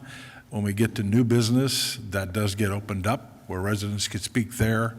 But I do not feel we need an ending call to the public where sometimes council's being bashed for how they voted. So I vote for just one. Next, Vice Mayor. I love the opportunity of the public to speak to us. I think it's the most invaluable tool we have, and I really appreciate everybody and anyone who is willing to take the time to do that. I strongly advocate to keep the 2. I don't think it's been an unnecessary burden time-wise on us. Definitely the beginning, so it affects how we vote, right? Because they want to have some input, and it's annoying if you don't let them speak till after you vote. I appreciate afterwards, because in my experience, we've gotten quite a few folks stepping up and thanking us for how the conversation went, that it was openly aired, and the vote, whichever way it went. So I like the 2. I do want to, if I could, just include a little conversation about the consent agenda here. And Mr. Bensina, when he was saying about the new business, I like the opportunity for council or the public to pull or speak on an item on the consent agenda. Is that, Lisa, is that farther down? Farther down. The line? So if we I'll hold can, that. if we can as we go, just kind of to I make it only quicker. say that because if we wanted to limit public input, that could be one of them, is my point. Okay, sure, all right. So, Councilmember Neal. The public is why we're here. Their words are the community. The 2 called the publics. As long as I've been on council, it's been fine. I don't think it should change. After you sit through a whole entire meeting and you got another comment, I think you're due that. After some of the meetings I've been involved with, you darn right they deserve that second call to public. It is our public, it is our citizens, so keep the 2. Okay. Councilmember Maldonado. So, in my opinion, I think just having the 1, if we really want to get down to business and are having to do a lot more business, just cutting out the second one would suffice. If somebody wants to give us kudos, they have our emails. They can email us whatever they want to email us. Yes, is it less than personal? A little bit, but let's get down to business. Let's put let's roll our sleeves up and get to business and get to our executive session if we have to, so that way we're making the most informed decision, and not because I'm hungry or because I'm tired Or have to go to the bathroom. or have to go to the bathroom, did I make a wrong decision, or so I say just keep it with the 1 at the beginning. If you want to give us kudos or have negative feedback afterwards, yeah, email us. Councilmember Bedford, anything?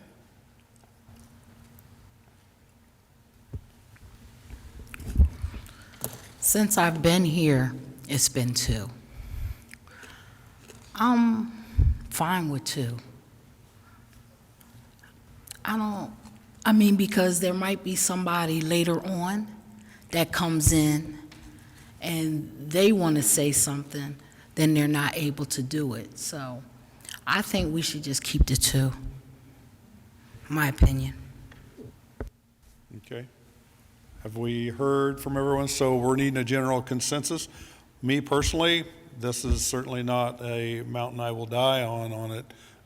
In the beginning, as we're looking through these, and I'm watching, and I've sat through these as staff as much as some of you also on council, is that streamlining meetings for our constituents in the audience was always a thought. I could support either way. At this point, I first too thought maybe the one at the beginning. I think if you're going to have just one at the beginning is where it has to be. We need to hear from our constituents. So I'm kind of I could go either way. So at this point, it sounded like that we had the majority of 4 of you with just keeping it with 2, and would be 3 of us kind of think. I would go with 2. So general consensus?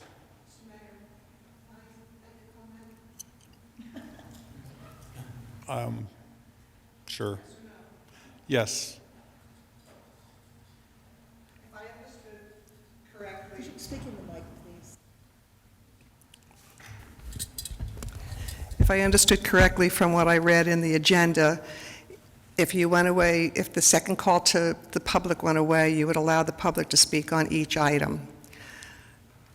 Speaking from personal experience, and I may have gotten that wrong, but that was my understanding. First call to action we would have is a call to the public on items not on the agenda, because the public knew that when an agenda was called, they could speak on the item, and that their voice could be heard on each item. It did not prolong the meetings. Meetings did not last more than 2 hours, but that they could speak to an agenda item as each agenda item came up. Most people didn't, always very few people in the audience, but then we did not have a second call to action. So that's just something for you to give some consideration to and see how that works. Thank you. Your Please. second call to action is only just, most of the time, council getting beat up for decisions you made, so thanks for the opportunity. Lisa, can you? Currently, our rules do not state, oh, my phone is listening to me. Currently, our rules do not state what the first or the second call to the public is for. If council would like to do that, we could. Right now, it states that anytime the public speaks, they will speak for 3 minutes, no more than 3 minutes, and it is up to the chair or the mayor if they would like to open the meeting from the floor. So it does not state that we will open all items to the floor. Having 2 call to the publics, typically we do not allow comments other than public hearings.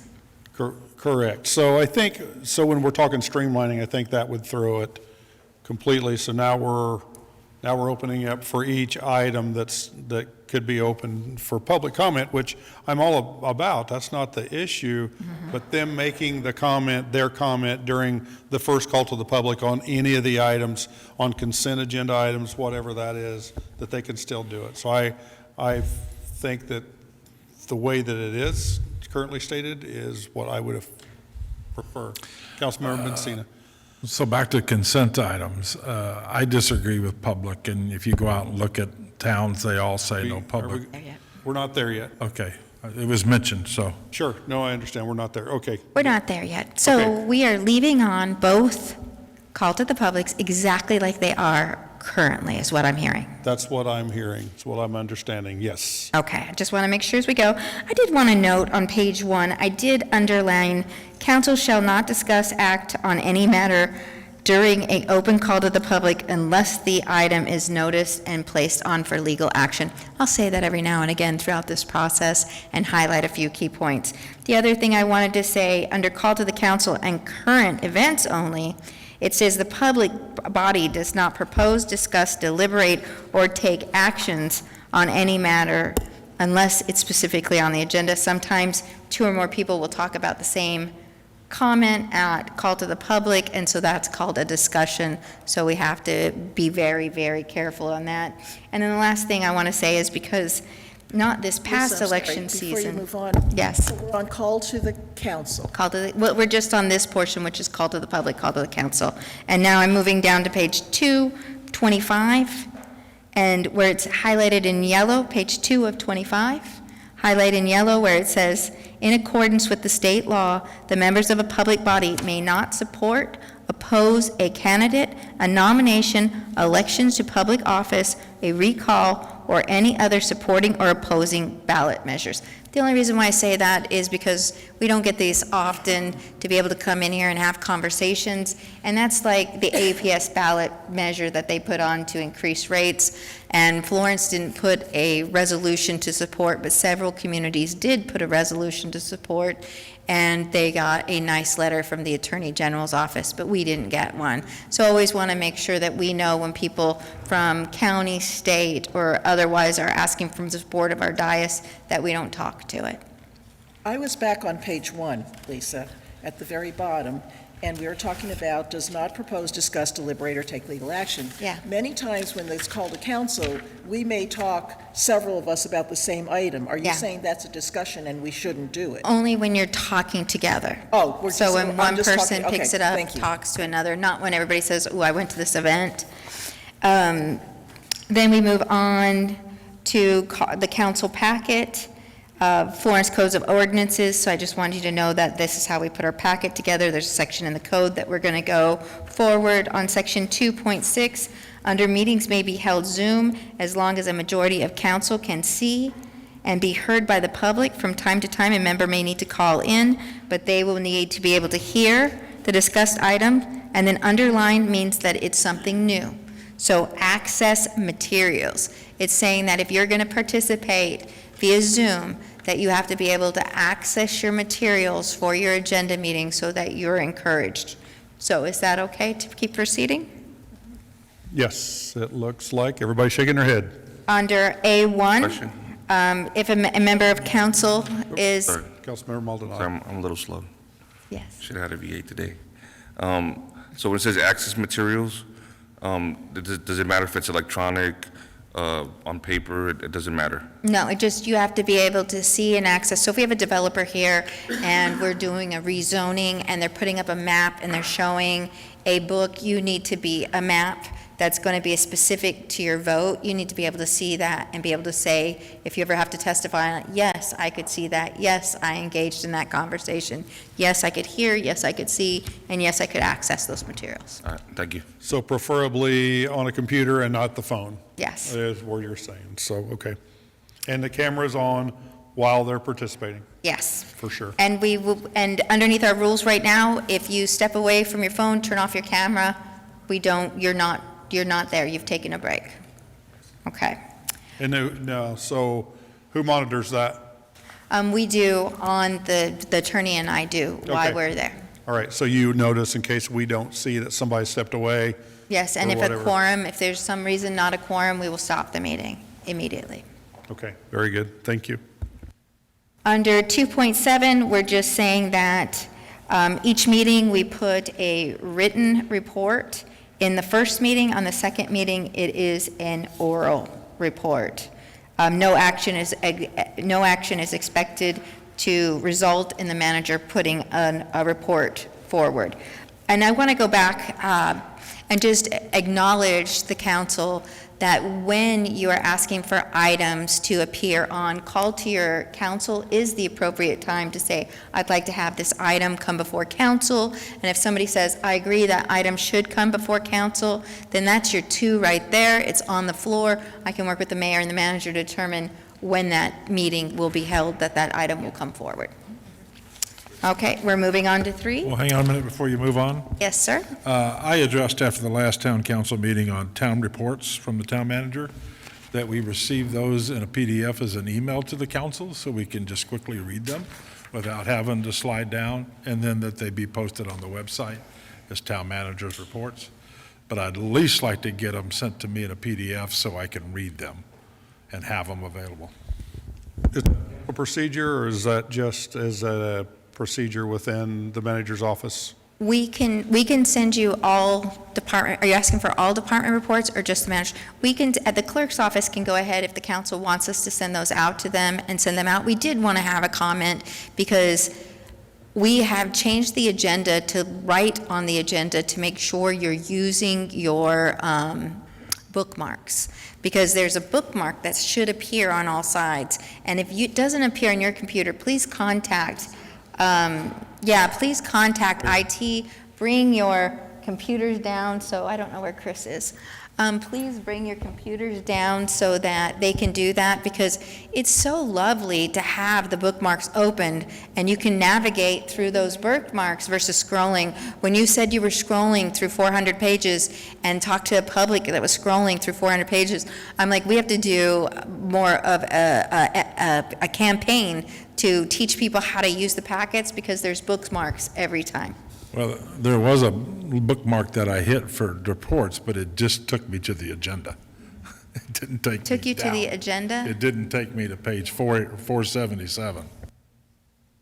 Okay. That's why I aligned with you on that day, is because I agree it would be easy for the public and us as well to see those reports, should anybody want to. If not, you're going through the whole agenda to the end.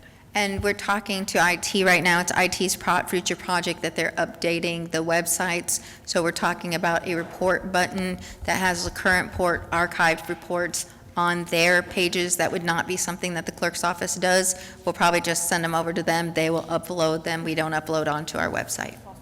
And I believe that was something that was discussed at the last council meeting. Yes. By a member. Right, And if we okay. have consensus, that's something we'll start doing.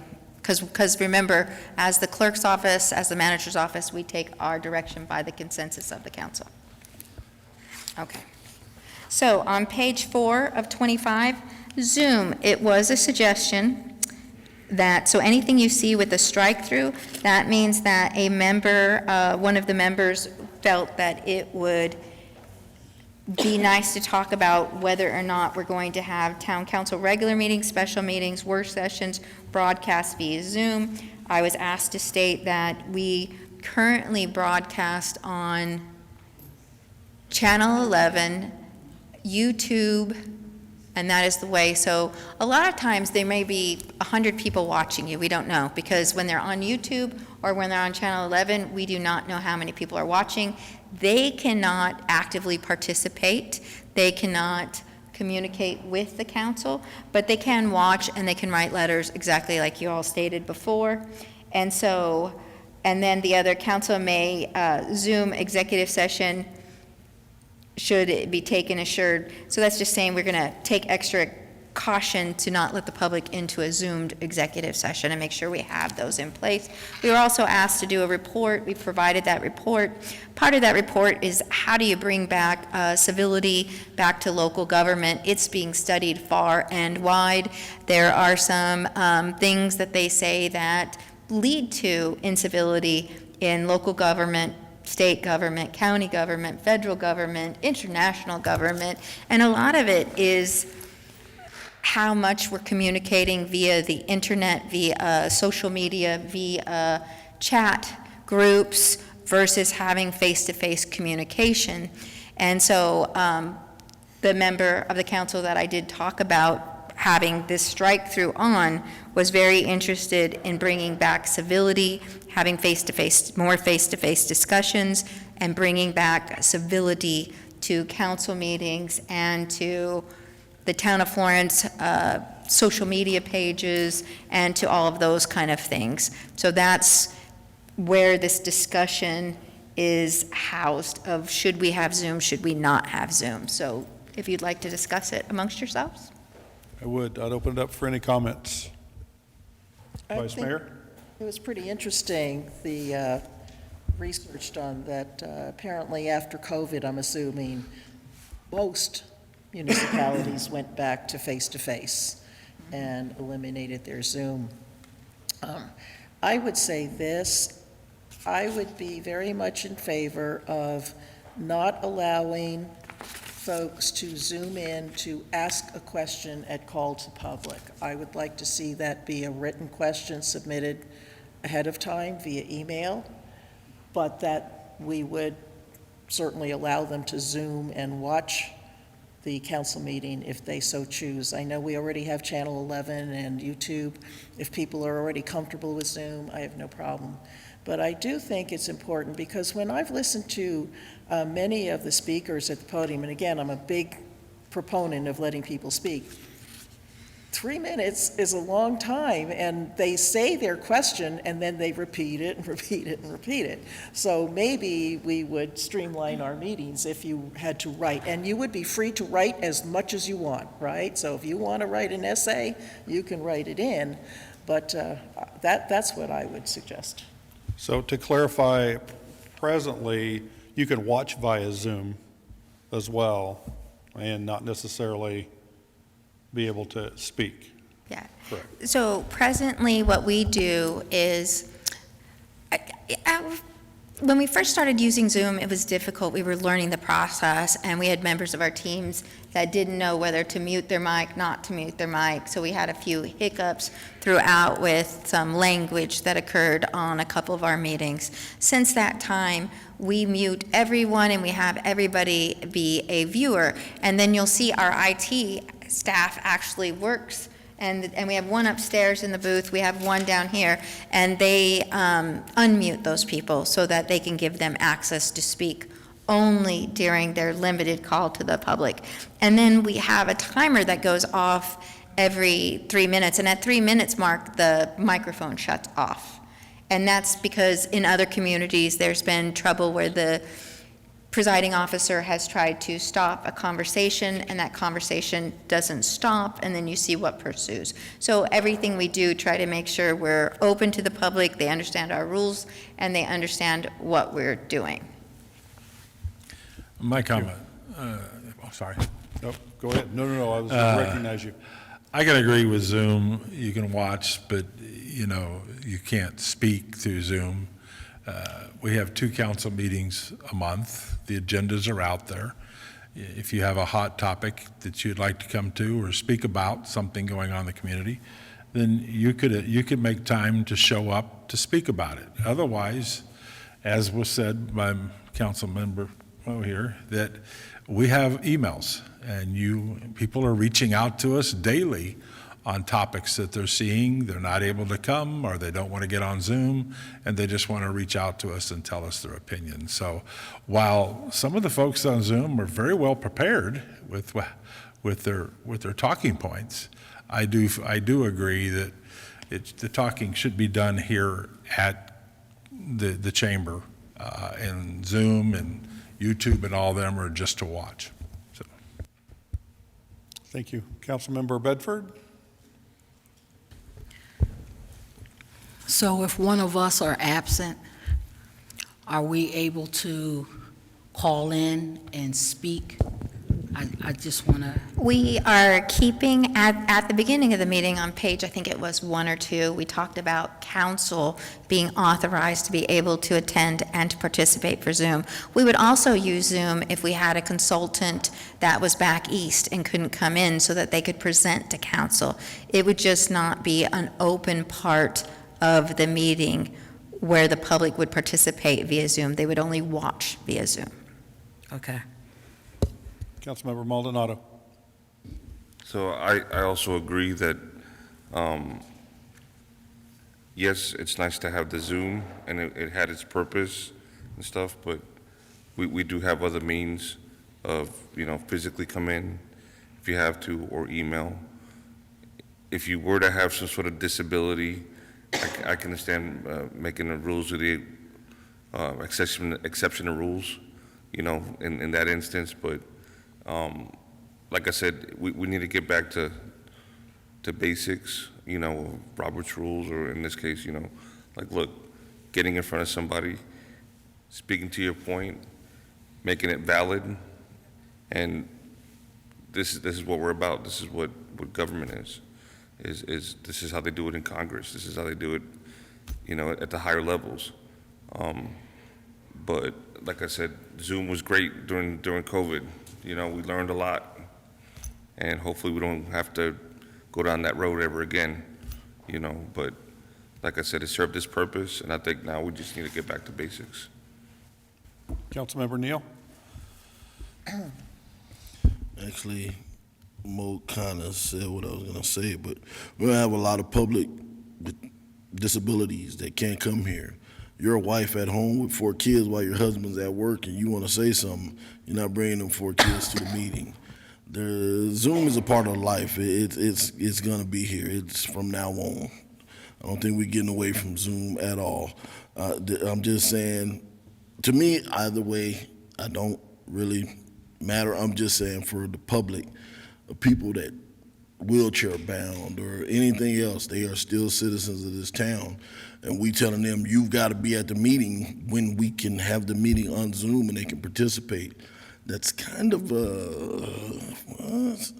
don't think that's going to go over well.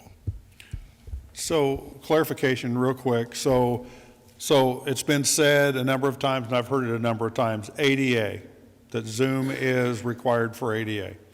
So clarification wise, I know that, first of all, thank you for all the research that went into here. So I know that there was a one or two that would allow Zoom with a special situation. Was that true? Did I read that? If a special request was done, could we still do it? If we write it that way, this is your rules. So ADA, so let's talk about open meeting law first, because that's why we're here, because of the open meeting law. So open meeting law says that the public has a right to listen. It's not that you have a right to see. So if, let's say we had 500 people that came to watch this because everybody was so interested, then this is our main room. Then we have an overflow room that's right in between these two. And then we have a parking lot that also has speakers. So you don't have to be able to see what's going on, but you have to be able to hear what's going on, right? And if there's a public hearing, then the town has to set up the parameters around the public hearing to where the citizens understand and know how you're going to gauge them. That's why this document is not only used for your use, it's also used for the public. How do I better participate with my council? These rules will say how you participate. You'll see some communities have a email form online, and it comes in and they do their call to the public where they don't want to talk at call to the public, and it goes directly to the council members prior to the meeting so that they see that. And you say, well, that has to be in by 3 o'clock prior to the meeting so the council can read it. It does not get read into the record, though. It's just for council to read it, take into consideration. But if council wanted the clerk's office to report back how many calls to the public that the council received and what the topic was prior to the event, we could do that. We are here to help the council find the way that they would like their meeting to run. So there's nothing that requires ADA Zoom. There's nothing that requires any other device for ADA. There's nothing that requires some councils just have all of their meeting in public. There's not even a requirement to have a call to the public. It's just that you choose to let your people speak. So, Councilmember Buccellato. This one to me was hard because I saw pros and cons with each way, but I feel like if you're going to still allow Zoom, and if you're going to allow Zoom for a certain population, then just open it up to everybody, because it's going to be harder for our IT to try to figure out who needs to be on, who doesn't, who to give the link to, what's their email, trying to figure all that. I think that's just an avenue I wouldn't recommend going down. But to me personally, I don't care what manner I get the information, just give us information. That's all I've ever been asking is please come. And I will say that there's been about 80% of the time since I've sat up there that we have more people being engaged online than we ever have sitting here, unless something that they've brought forth or something that is engaging them to be here. So I kind of see both ways. I know we're a town that we have a lot more options than most, but just some things to take into consideration is that if we're going to have a list of people for each meeting that ITs now have to send things out to, then I don't feel like that's being any more productive than just keeping it open for everybody to speak. I would agree. So let me ask this.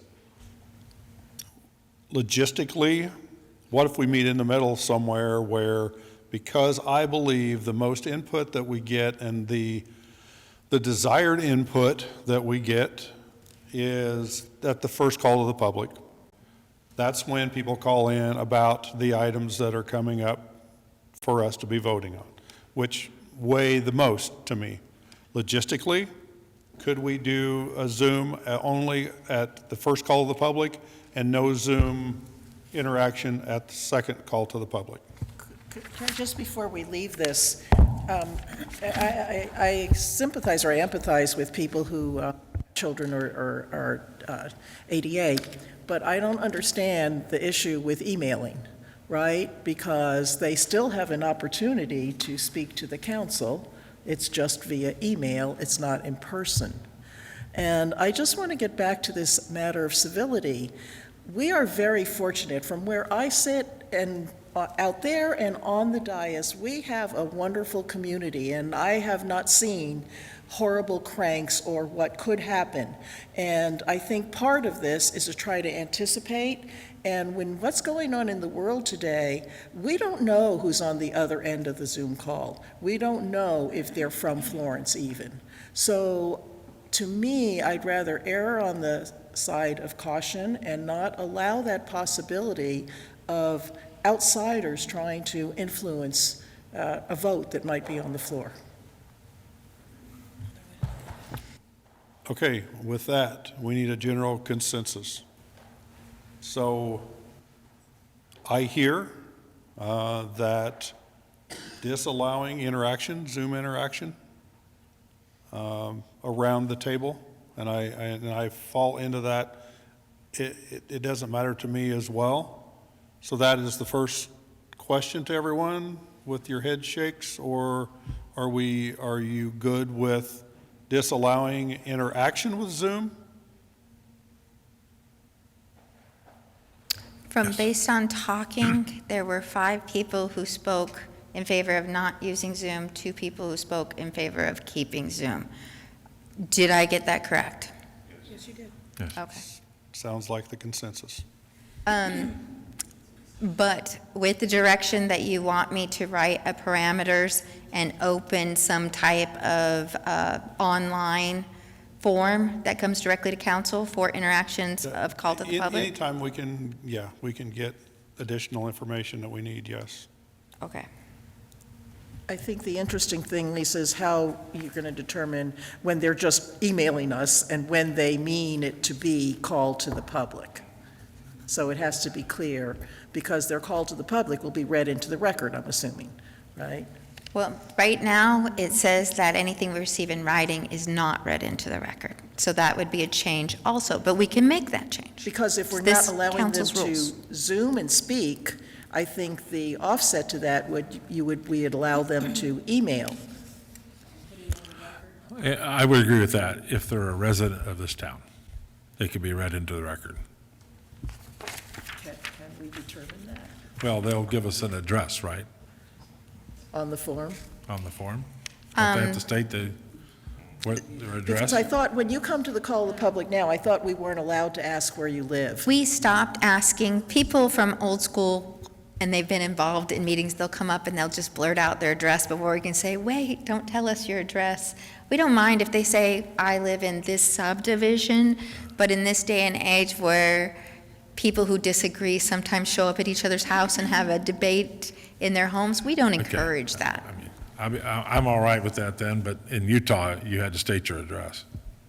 But in an email, they could give us their address. We could redact it. Okay, I'm talking yeah. about reading There their you go. document into the public. They can write us an email then to the record. Okay, Councilmember Buccellato.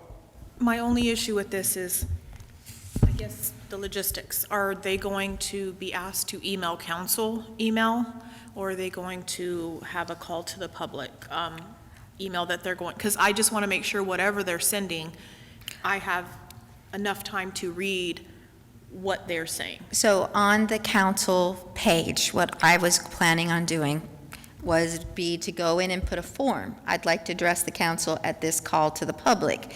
And they would put in, that's where your agendas are, your agenda packets are. So right there on that page, it'd be, I'd like to address the council during this call to the public. They'd put in the date of the call to the public, and they would put in their exact comments. Now, what I would suggest is that with these forms, we would ask IT to send it directly to you, directly to the town attorney, directly to the town manager, and to the clerk. And so it would go to all of those places. I would be only keeping it and making sure if you wanted those put into the minutes, my staff would put those into the minutes, but the mayor or the manager and the attorney would also be viewing them in case there's issues. And then you can decide if you want to receive and file those and us say only the topic and the subjects, pro and con, we can shorten that. Or if you'd like to have them read into the record, we can do that also. It's up to council. Well, it's similar when you arrive for a council meeting and you want to speak, there's a form you fill out. So we're just asking to do the same thing. I would ask, how many comments are they going to be allowed? Because some people can sit there and write an entire book and want it read in on the record. My control, it's 250 pages. I'm just saying, if somebody have 20 comments and they'll want them all read into the record, how do we determine that? So the forms are very small. They'll be very specific with how many words. When it comes back, we'll let council see it prior to developing it. We'll develop all of this before it comes back, if this is what you want. And remember, when it comes back for a second talk, before we adopt it, you get a second look at it and a second thought. So keep thinking about it, because this isn't one and done. This is your initial conversation that tells me how to draft these documents, and then you get to look at it after it's drafted and determine, is that really what I want? And at any point of the way, if the majority of council wants to say, nope, that's not what we intended, then we go a different direction and we redraft. Okay. Yes. I'm sorry, I just want to know, like, is there going to be like a certain time frame that they have this in by? A certain amount of characters allowed? And the third thing I guess I would say is that something that if I guess it's hard, because if they're even read into record, at that point, when are people going to find out about it to speak about what was said?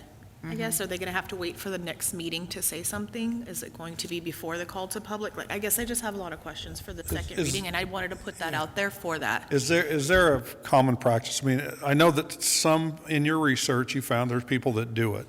So I would assume in your international group of folks that somebody does it. But the most important thing is that the citizens are trying to weigh in on the council and what the council is going to do. So even in your rules right now, it states that that a public member can go and they can address the council, but it says that they're not to read an item into the record. It says that that item can be passed out to council so that council doesn't spend their time listening to somebody who's put it into writing, read it to them. So it's very common to have people be able to write letters to council, and they might choose to only write letters to 2 out of the 7 of you, or 4 out of the 7 of you. Or if you're out in town, somebody might pull you to the side and say, hey, I feel this about this public hearing, or I feel this about the development, or I feel this about the park that's coming. And all of that also makes up how you make your decision, and the public will never know the number of people who spoke to you to have you develop your position of how you will vote. And so it would be very misleading to think that the council was only voting based on those public comments that they receive. And so that's the one thing. But this is entirely up to council and how they'd like to see it. Well, I will affirm they know my email address, so I can confirm that. So, Councilmember Maldonado. So I do agree, like, in having that short form, but electronically. Are you do you live in the town limits? Are you out of the town limits? We don't really have to know what neighborhood they're in. I mean, it helps, but yeah, the address, I think that's a great thing. We shouldn't be asking folks for their address, because there might be somebody out there that's disgruntled, and I get it. But we would like to at least know if they're in the town limits or not, and what neighborhood, just to get a ballpark figure of the consensus. And having pros and cons, or yays and nays on a certain item, I think is crucial. With maybe just, I don't think anything has to be put into record, but at least given to us ahead of time, with enough ample time to see what the consensus is of what the constituents want. Well, and this has got a lot of moving parts, and I realize that. So moving forward, can you start developing your process, research your process, and then can you periodically send out your thought processes to council? Like, hey, here's where we're at, this is this, because if some of it was in your research, there's a couple of them that do it specifically like this, I believe. So, Queen Creek is one that does do it. yeah, so, yeah. I will reach out to them specifically to ask them to see their policies and procedures, just in case I can see more in depth of what they do and understand their process. Okay. My goal will be to give you a process that you will like and will work. Correct. Councilmember Bedford, did you have something? I kind of cut you off, I apologize. Being a little facetious right now. If I don't live in Florence, I can say I live in Florence or the subdivision because I don't have to give my address. And I can still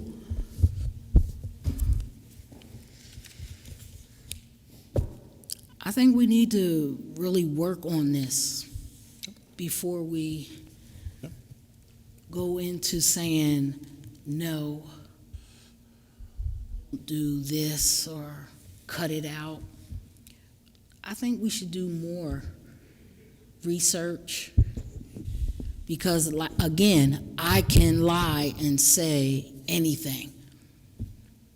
I think that's where we're at. I think we are at the research stage and coming up with that. Yeah. So, okay. Okay.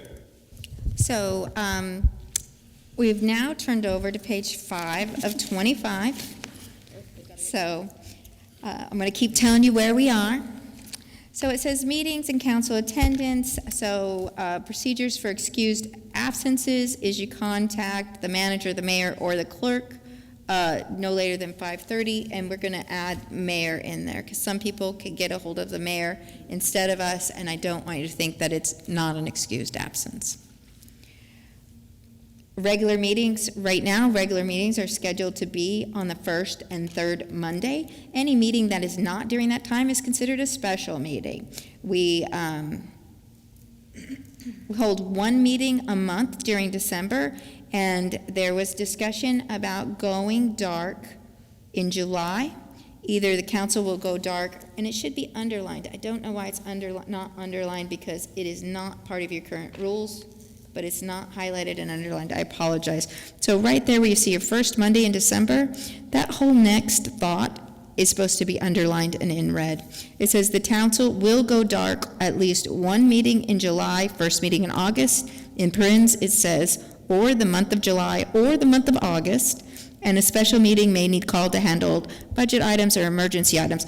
This was a member of council saying, our council members need to be able to travel, those with family need to be able to tend to their children.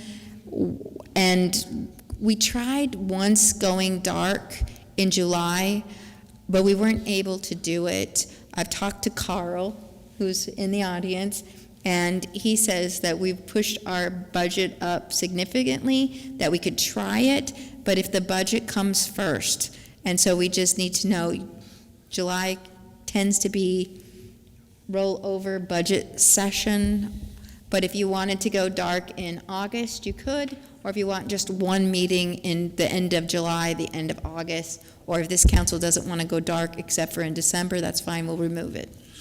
Well, and I think before we get too deep into this as well is, and I will throw it right out there, this was mine, because not only are we thinking of council or of ourselves, we're thinking of staff. That would be nice, not necessarily that they would all take off and close the place down, but it would give an opportunity as well because staff does so much to prepare us for our council meetings. And they could probably get a lot of other regular work done during those times. So, I think, and it's also the thought of our members that are not retired, where their kids are all on their own, that have kids that need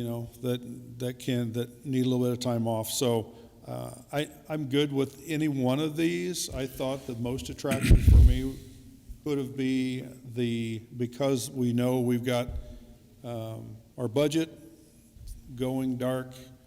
Early July might be a little tough, but the end of July, 1st of August was the one that was kind of attractive to me when I'm looking at those options. Perfectly open for options. Councilmember Bensina. I agree. We have to have at least the first meeting of July, and then we could have a work session if we needed before the middle of July, and then we go dark till the second meeting of August. That would have given time to pass through the budget, possibly, or flip some times, but that would give us meetings in both months and give us some time there. I mean, I have to do my vacations whenever I can get time to go visit my kids, and that's trouble trying to meet their schedules, so it doesn't matter to me. But I agree, giving staff some time off, especially after budget session, would be nice. Except for Carl. Councilmember Buccellato? I would say if we're doing this for time off with your family and kids, just be mindful that we're on year-round, and the kids are out from all of June, and they go back in July. So if that's the purpose around here, the majority of the schools are year-round, and it defeats that purpose. But I will say that I schedule our vacations around council. It's just something I'm used to now. But if we were to have a meeting, I would say do it at the end of July, because school will already be back in session. So they usually go back the second or third week of July, just depending. It's from May, Memorial Day, the last Friday before Memorial Day is their last day of school, and then they go back usually the 15th through the 20th, is depending on the year. Well, so when is the fall break? Fall break usually goes from October to September, and then Christmas break is their 3-week break, and they just returned today. So that one is from, it usually is the week of, this year it was the 23rd was the first day, and then they just came back today to school. It was the first day back. So I would say if you're thinking the July thing, I agree, it's summertime, it's when most people take vacations. I would say put it at the 3rd or the 4th week, just if that's the reasoning. So we'd be looking at the second meeting, not having the second meeting of July or the first meeting of August. No, I'm talking about putting it at, if you were to give people time off in July, to push the meeting out to either the 3rd or 4th Monday of July. Okay. To allow people to go on vacation. Okay. So what would that do to, what would that do to as us? far as the budgets go, because I know that's where you're going to ask me, how will that work with the budget? And Carl, do you want to come up, Mike, at the podium as well? So budget typically goes, because we are on a state budget where we have to turn over to state, we're going to try to wrap everything up by June 30th this year. Correct. Our current, this year is through June 30th and going forward. We've never done that in the past, though. We did last year. We always hit in July for at least one of the resolutions. This past year, we ended up by June 30th. By June 30th. Well then, if we can do it, and then you can take off the month of July, depending on if we're through the budget process. So that would, I mean, you're the guy. So, I mean, you tell us. As long as we can adhere to the budget work sessions, that's what trips us up, if the budget work sessions get pushed out. So we have those scheduled for. Or if the state gets us over our dollars late. Yeah, we should still be able to know at the beginning of the year. So in a worst-case scenario, that say, I mean, we can still attend via wherever we're at, as long as we've got our computer. If that worst case comes to worst, to get a quorum, I mean, realistically,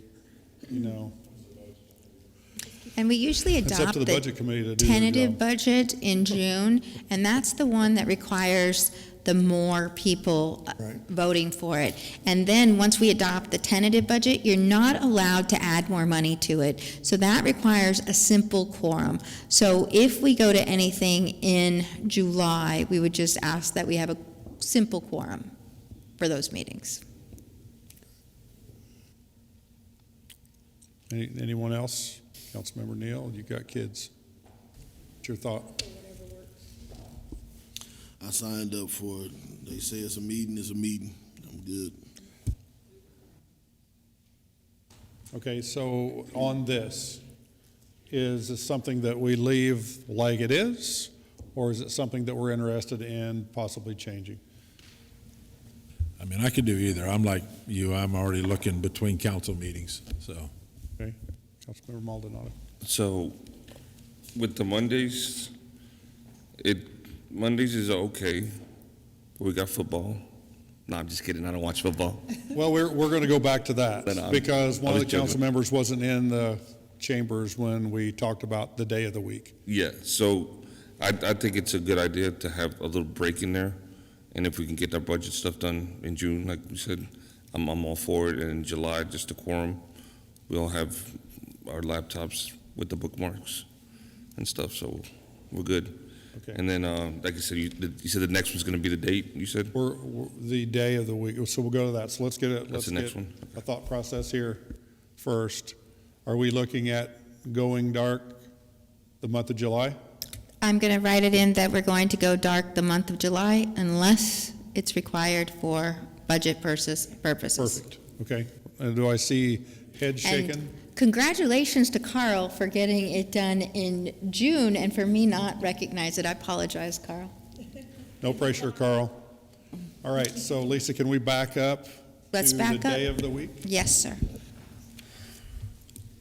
Day of the week is currently on Monday. We do the first and third Monday for regular meetings. The second Monday of the month that falls in between the first and the third Monday is automatically scheduled for work sessions, and it's just up to you whether you use it or not, but we ask you to keep all 3 Mondays planned for council days. All right, I'll open it up. Councilmember Neal? Of course, I've been asking for 4 years to go Tuesday. I concur. I mean, don't get me wrong, it ain't just football. Although football is life. I mean, Monday's the beginning of the week. Nobody wants to go to work all day and go to a meeting all night on Monday, Tuesday. And, what was it you said, the first and third Tuesday? When this question was asked for my input, the only thing I said is the second Tuesday of the month, which would probably end up being for work sessions, is when I view the school board meeting. But it is virtual and it is on a loop, so it plays over and over. So it could be something I could view at a later date. That was my only reservation about possibly. Well, it's also, and that's what I was thinking too, and I'm sorry, I didn't mean to cut you off. So I was thinking about that too. So what unintended consequence is this, and what do we have? So I asked Lisa, basically commission-wise would be, obviously Thursdays are completely out because all of our commissions, we have one commission, which is Teen Commission, that meets on Tuesday. Wednesday. Or on Wednesday, that's on Wednesday. So, and I think it's easy enough for us to say that some Tuesdays, if that's the second Tuesday, we don't do a work session on, unless it's an emergency work session. You can Because always- we're the ones that say that when we're having our work session. You can change your standing work session day to be the last Tuesday of the month rather than the second. So you can go first and third Tuesdays with the last Tuesday being a work session. We can write that. Okay. Well, for me, I'm good either way. Monday nights, and I will tell you of a unintended good thing possibly is that also gives the public an extra day to view the agenda. That gives council an extra day to view the agenda and ask questions of staff and whatever that. So while that in the beginning, just trying to figure out what what we're going to get in trouble by doing it that way or what's going to affect, I think it works better for the public, and I think it works better for council. I am personally good with Tuesday. I don't know, Councilmember Maldonado? So, I got to give up a meeting anyways to one of my not-for-profits. I'm giving that up if I do the Monday. But right now, like today, was a chamber. I'm a chamber liaison, so it started at 3:30. So I basically had to cut my meeting short to come and prep for this and come here. So having Tuesdays would definitely help, so that way I can sit through the whole chamber meeting. Okay. So I am looking at a whole bunch of heads going up and down. One question. Mr. Mayor, Wouldn't I that just want to put make sure, so, I'm sorry. Go ahead, finish. Would that put staff back a day on the agenda? No, sir, because we would still get it out on Thursday. Yeah, so one of the things that I have talked about, and Lisa and I have talked about, is getting the staff, or getting the agenda out on a Wednesday to give council that extra day to ask staff and to go through staff. This, in essence, fixes that. Yeah. Because seeing what we've seen with council agenda preparations, things falling off. I see a council agenda on a Monday, and then by the time we see it on Thursday, half the stuff's gone. So I understand now how that works a little bit more. So I think this actually works out best for Lisa, and I think it works out best for all of us.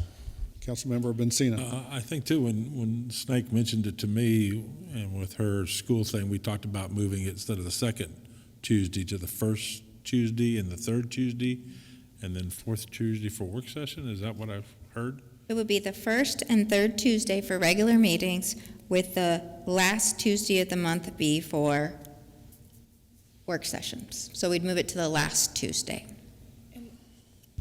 And this is something I need to have a conversation with you of, but, I mean, if there's nothing on there pressing and they're doing awards and stuff like that at the school, then that could be something I can view after. I mean, I could work with whoever, I just didn't know. Okay, yeah, no, that's, well, and I think, again, we're the ones that put the work sessions on, so, yeah, it doesn't have to be, and if it's something that's crazy that needs, we could look for a special work session on another day, on a Wednesday or a Monday. Well, and it may be something that they changed, because the beginning of last year, it was the first Tuesday of the month, and then halfway through, they just changed it with no warning to the second. So it may be something that they adjust later too, but we'll work with it. Okay, all right, yeah, I think we can absolutely work for it.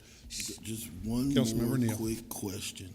Are we going to have to be on the dais to vote this in? Because I'm just saying the national championship game is Monday, and we'll be at a meeting. So all of these will come when they're ready, for discussion for the dais and for council. So I don't predict that this is going to be in the next couple meetings at minimum. We will at least wait until after the championship game, if that's. Because I would, and we get this go. And to support you in this, Councilmember Neal, I'd really like to know what the score is right now. So if we could have, I don't know where Jeff is, but somebody could check on that. Anyway, very good. Okay, it sounds like it.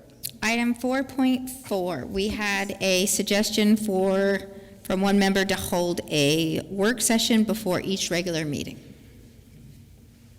So I haven't written it in yet. Okay, not knowing exactly how that works, I guess my big first question is, we're here a long time sometimes, and what that looks like. I've never seen it done. Councilmember Bencina. It was my recommendation, because in Utah, that's what they did. They started a work session for the to prepare better for the council meeting. Work session started at 5, it went till 6, they took a break, and then the council meeting started at 6:30. So It was a quick time to get some quick briefings, answer some questions. There was no voting going on. If a resident wanted to sit in and watch, they could, they just couldn't speak.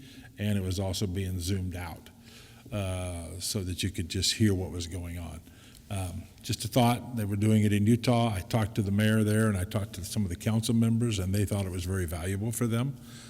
Some of them worked, so during the week trying to get hold of staff or whatever, it allowed them to get their questions in before. Okay. Councilmember Lucilato. Quick question, is this in a group, so this would be with council up there? Back here?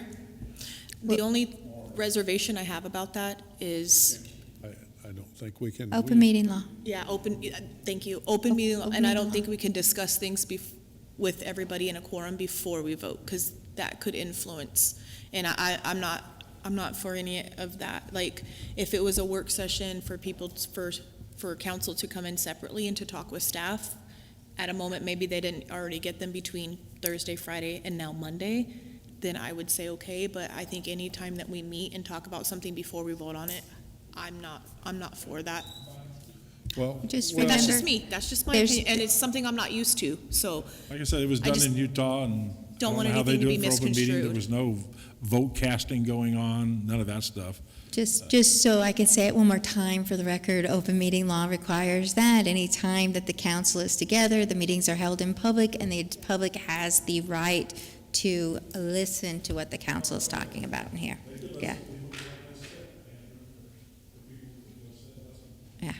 Mr. Mayor. Yes, Vice Mayor. I'm going to be really selfish. I give a lot of time to the town, and we have the 2 council meetings a month. I'm on the P&Z Commission. We're talking about a leadership academy. I am not giving my dinner time with my Reggie for this. I just don't see the need. Great. No, that's what we're here for. We're here to have these discussions. So yes, no. Okay. Okay, so if you go to 4.6, we're back to the Zoom discussion. Now, you've already had this discussion, so I would assume that we are striking public may attend in person or by technological means through Zoom. That means attend means participate via Zoom. You've said no participate. So there'll be a link to where they can get online and look at it, or is it, let me go back, or are they watching, they're not watching YouTube, they're not watching, because you know when our IT goes up and then all of a sudden you see the images go on the screen, that's when our IT goes up and they share it to Zoom. There's special protocols. We're still going to do all that, right? People are still going to be on there watching, they're just not participating via Zoom. Okay. So, correct. Let me back up just a little bit on this, and I agree. There's so many working parts. So what brought this back to my mind, that for public hearings, specifically public hearings for planning and zoning.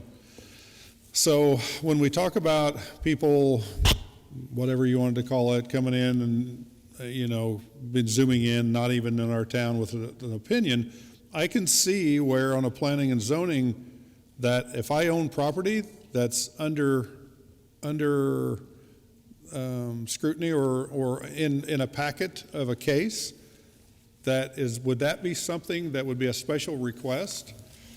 So As a presenter, because I could say now I can't, even though I live in another state, but I own that piece of property that's there and I can't attend in person. Can I make the arrangements, and will we have that language in there for that kind of a situation? we can develop that language. If you wanted to have Zoom not be available to call the publics, but allow Zoom to be available for public hearings, we could do that. I think that's absolutely necessary if that's the whole idea of a public hearing. So I think that's necessary. So what do you, everybody? Yay. Oh, wow. Okay. What is it? Yes. So this is still something that we're going to revisit when we get all the answers, Yes. right? Yes. Because I still want to know, like, how are we going to go about them writing in? So Yep. I still have questions on that before it's final. So there is a whole process. So the process is, as just to restate it, is that Lisa will do her best practices, as she does, and does her amazing work that she always does anyway. And she will start getting it out to council as first blushes. Here's what I think, what do you think, what do you think, what do you think? And then once we get in an agreement, then it comes back on the dais. So it comes back as a package. This is voted on to change any of this stuff. And so, so yes. So there's at least 2 more times to talk about this, absolutely. So then we go on to minutes of council meetings. Just wanted to make sure everybody is comfortable with the way we're doing minutes and why we're doing minutes.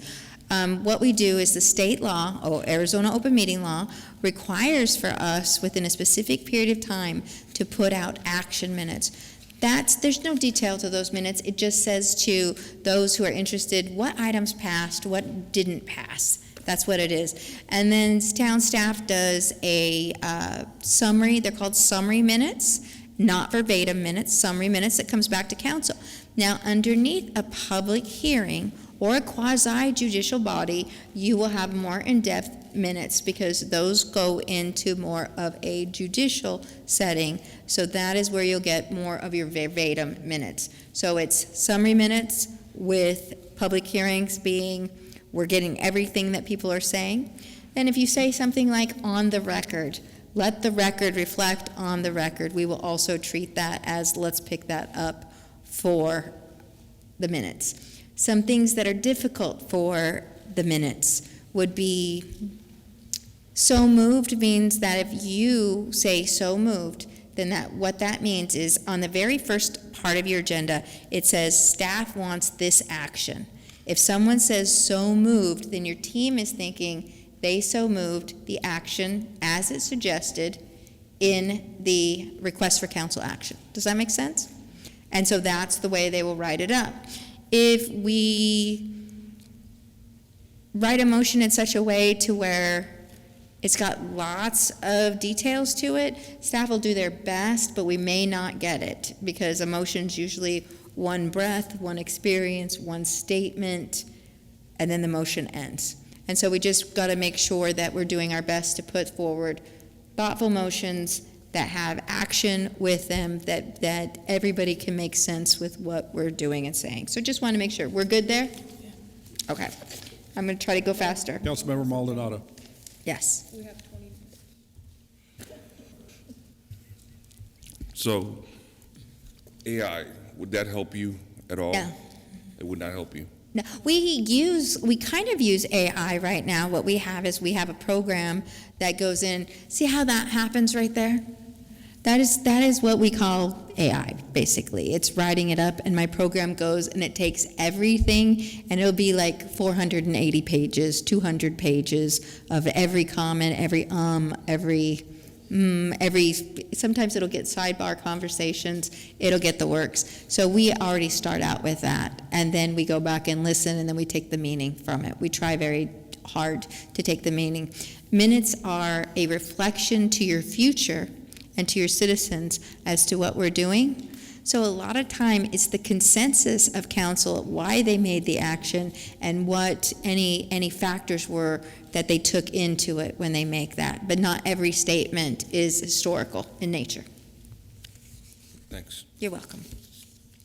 On page 7 of 25, agendas, we still have that 24 hours prior to the meeting. That's in case something goes terribly wrong. A couple times we were posting this month and we didn't have servers. We couldn't get access to our information. So the agendas, we will always put them out by the Thursday, but it says 24 hours prior to the meeting in our rules. Item E, from time to time, the clerk office will issue paper packets for work session items upon the request of council. You'll see staff's in here so we can write it so that we can acknowledge it. I also passed you out paper for this one because if you wanted to take notes to make sure I'm doing it absolutely correctly, I want you to do that. On page 8 of 25, distribution of notices and agendas, the town clerk's office posts the packets. Right now we post them 92 hours in advance. It'll be longer, so that's great. Roll call vote. I wanted you to notice that we call roll call during the first meeting, executive session, adjourning into Board of Adjustment, special districts, but the only time you're ever going to hear a roll call is at the very first one. The rest of them are called silent roll calls, and we're taking those into the agenda, okay? Non-scheduled appearances. This is how your public gets on your agenda, right? And so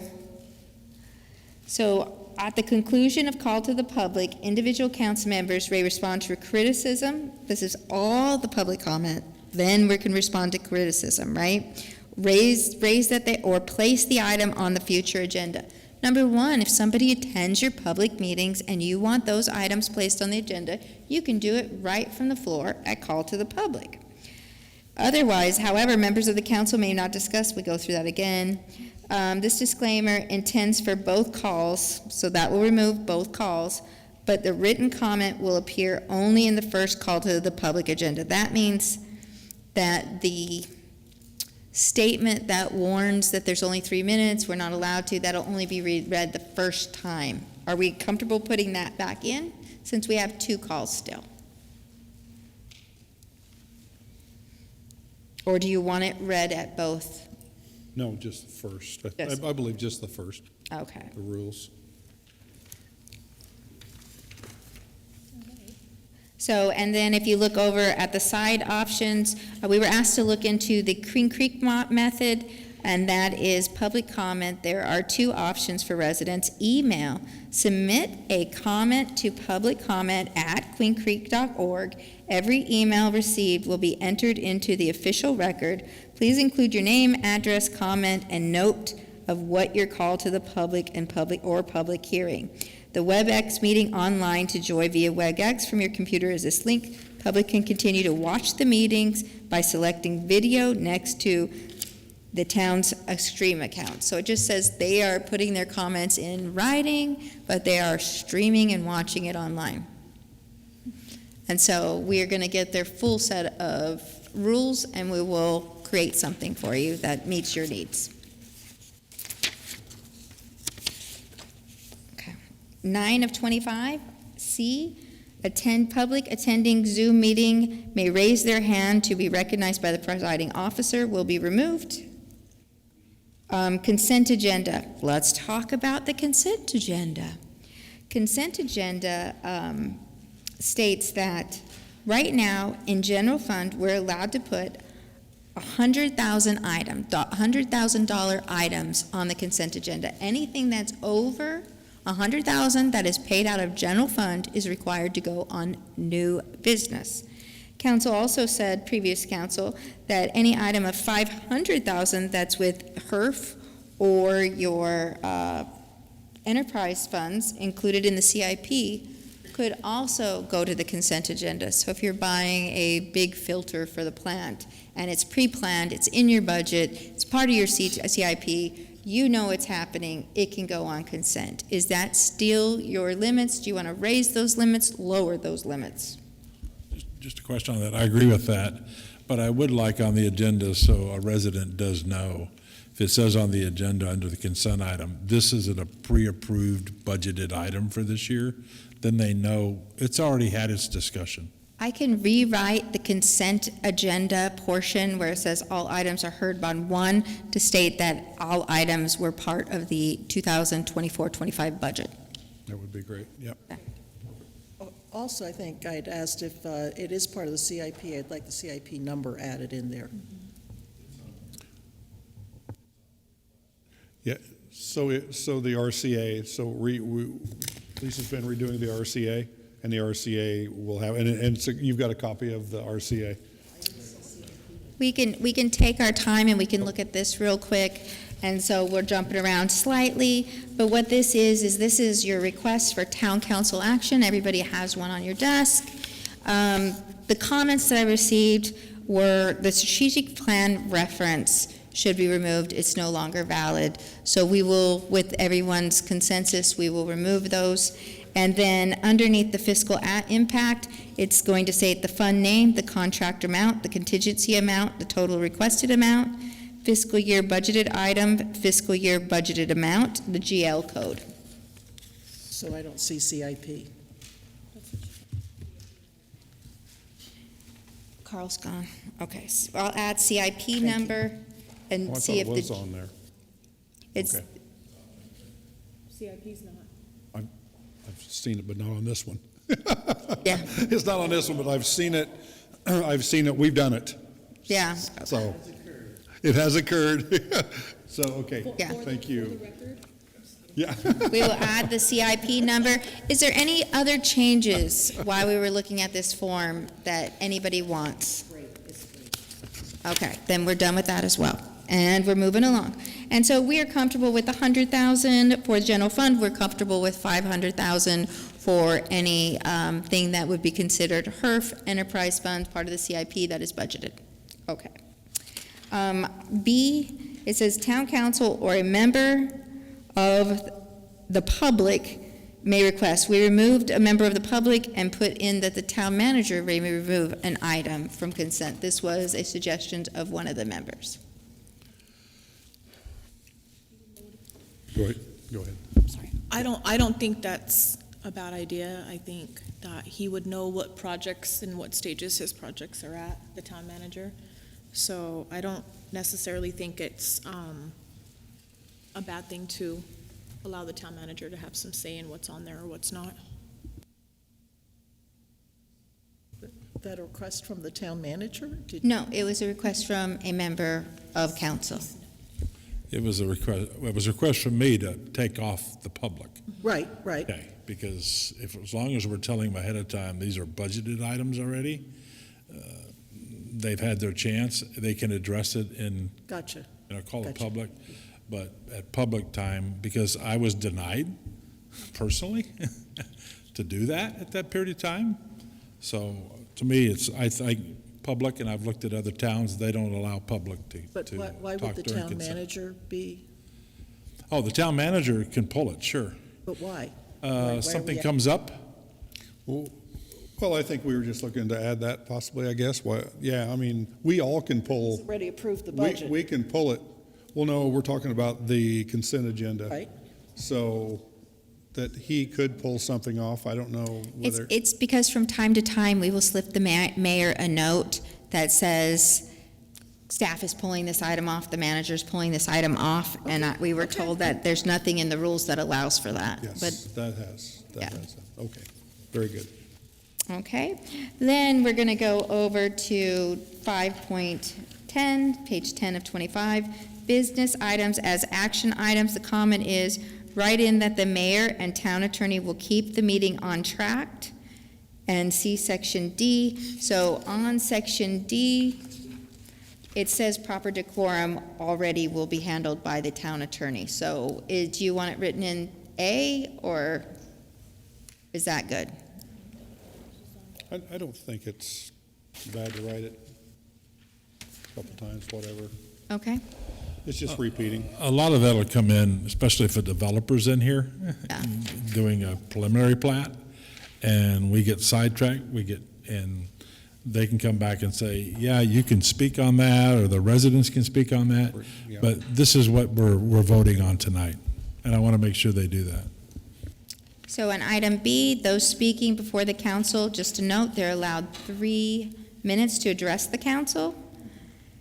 Time limits may be waived upon approval of the presiding officer. We use presiding officer and mayor simultaneously through this, because this is also rules to the boards and commissions so that the chairs know how they can act too. The only thing we will say is that we always say that if you take the rule and you change the rule for one, we ask for consistency for the entire meeting. Absolutely. And that should Okay. be, make sure that that's part of our commission training and, yeah. Okay, great. Because I think once we get, so obviously, I'm in this position now, so I've been reading a lot about how different people do it. I watch every town council meeting around us and see how they do it. And there is times when we've got a major attendance with a public outcry on something that they allow, look, can you guys get a speaker? And I'll give you 10 minutes if you have a central speaker, and I've seen that done, and it seems to go over fairly well. and extend it. But you're right, if one person speaks, everybody else should speak 3, and absolutely, if they're given 5, everybody gets 5. So no, I agree, that's only fair. Okay, perfect. 5.11, recess to break. Originally, it said the presiding officer or member council could call for a break, and now we've got a 5-minute break will take place once every hour. So this, I don't think this is a secret who put this in here. So, if you're on a diet and you're drinking a lot of water, and also I didn't even think about that night, the said night, that I could at any time could call a break anyway. So Lisa, she liked this by putting this in. I think it entertained her as much as anybody. That a 5 will take place every hour. I don't know that it needs to take place exactly unless we need one. But I will also say I've sat out here as staff needing to go, and I didn't know how long or soon that my item was going to come up, and so I don't know that it's a bad policy just to go by, and for the public as well. Now we're asking the public to be here more. We probably should give more breaks. So I don't know what. So, Councilman. well, I after sitting out there for hours and hours, those chairs are horrific. And I just ask, right? And I think in fairness to as you say, because they don't know how long the meeting's going to go or when the next agenda item is. So if we know it's going to be a long night, I think a break would be. Yeah, and I think it's very easy to gauge, sort of. We were clicking them off the other night really quick, and I thought I was going to make it, and then we got hung up. That was my fault. So, yeah. So anyway, okay. So anybody else with comments, questions? The only thing I would say is maybe put it at the first break at 2 hours. And that was Sure. just because, so we don't add more time for the people in the audience in the uncomfortable chairs, would be go before you get here, and then I think about 2 hours, unless you absolutely have to go, and then just discretionary. Absolutely. That's what I was thinking. Absolutely. Because sometimes these already go long enough. Yeah. We can also leave it to, if you want to take it back to presiding officer, member council may call for a break at any time, now that we all know. I can also, we can communicate back and forth up there, like, hey, I gotta go. And at an hour, I can ask if there's, everybody just holding their legs tight. I can ask at the end of an hour just to look around, just get a general consensus. So I think while I really enjoy seeing that on there like that, but I think we're probably okay to go back to that. Okay. So under 6.1, still on page 11 of 25, just wanted to point out that the mayor, 2 members of council, or the town manager may place an item on the agenda, and it is the mayor and the manager who work together to expect the proper date of the meeting and whether it's placed to a regular meeting or a work session. Okay? 7.3, question to be stated. Just want to say that when we're going through the process, someone makes a motion, someone makes a second, the question is automatically restated before the vote. It's not that we're trying to waste time, we just want to make sure you guys know what you're voting on. And Mayor and I are working very diligently to make sure that we're doing that. So just make sure it's just protocol. Decorum. I highlighted these, let's see why. 8.2, page 13 of 25, any member desiring to speak, council members, any council member desiring to speak shall address the presiding officer upon recognition. So just a little reminder that the mayor is in control of the meeting. He is in charge of how that's coming, and he's doing a good job keeping track of who's speaking, who's going to speak next. And so please, before anybody just starts speaking out of turn, make sure that you're addressing your comments and that you've received the floor from the mayor before we move forward. So thanks for that. So I will tell you that I didn't know, how hard it was going to be until you get up there. And I think it was the first meeting, and everybody can hear Tony. I mean, Tony does not whisper. However, I couldn't see him wanting the floor. And so so I think that's super important there, so I can make sure and try to, I know just a quick something, so anyway, but yeah, no, thank you for highlighting that, Lisa. And we have a voting system. Chris is in with me. So we have a voting system too, and there is a button, and we'd like to move towards using it. And there is a button to where when you want to speak, it lights up and it says the council member's name who would like to speak. And so as you speak, you can unclick it. And then the other thing it does for us is it goes in and you vote, and you have a yes vote, a no vote, or an abstain vote. There's no other choices. Everybody has to vote and push one of the three buttons. And we would like to, when we adopt these rules, to start using that with permission of the council. And so we could train you. And so then what happens, the mayor would say, okay, everybody's voting, and then the mayor would say, okay, now reveal votes, and then the votes would be revealed. Would he push a button at the reveal? How did you guys do that? So the mayor would push the button when the votes were going to be revealed. So he'd ask, has everyone voted? Everyone says yes, the votes are revealed, and right up on the screen it says how everybody votes. That's okay. Yeah, I like it. Okay. Okay, great. On item number, so the other one, it says 3, just remember, try not to speak over each other. Sometimes it's a hot topic and everybody wants to speak, but somebody still has the floor, and until the mayor takes the floor back, that person still owns the floor. Anything else, Mayor, that you'd like to say there? Nope. Item 7, we're adding or staff, so it says the town council will not tolerate harassment, personal attacks, or discrimination against each other or members of the appointed boards, commissions, or committees, or staff. That was one of you asked to have that put in also. On 14, there's no comments.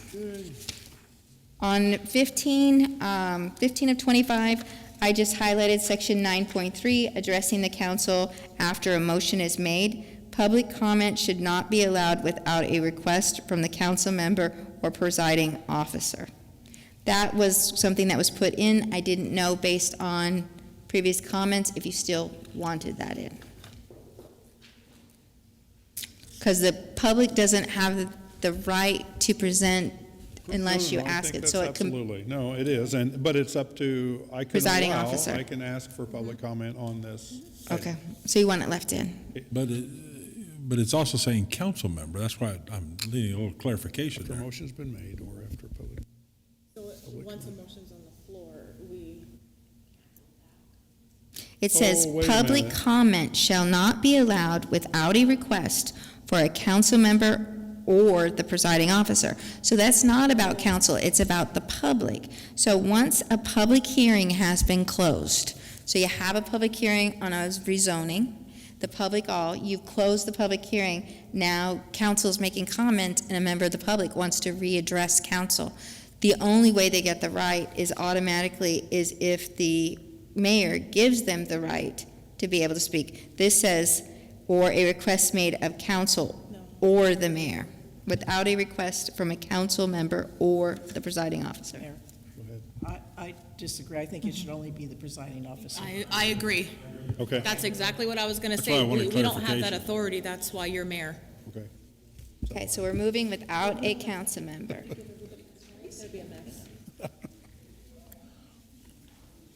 And we're going to say without authorization of the presiding officer. Okay. Nothing else on that page.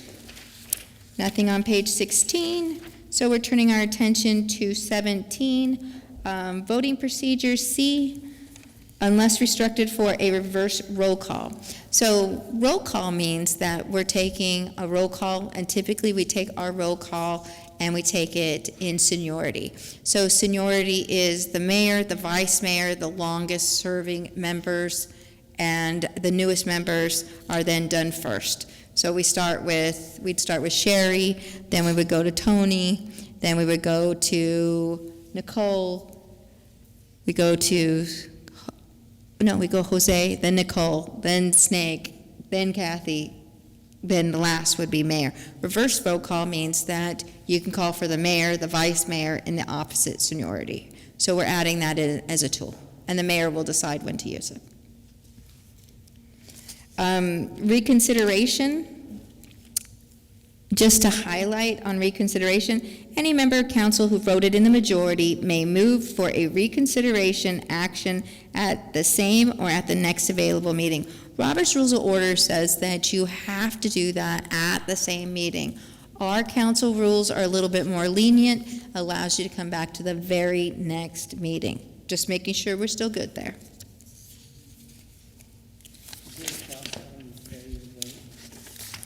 Oh, there was a cross out on the failure to vote. So the current rules state that anyone who fails to vote, voted in the affirmative.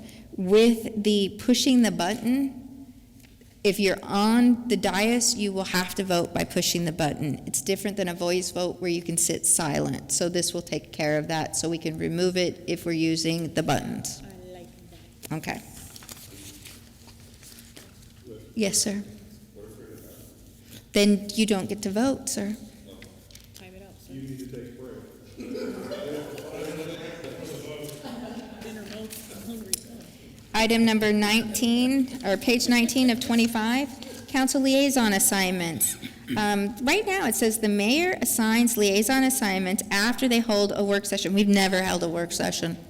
So we're asking to be able to strike that and just say the mayor makes the assignments. I'm all for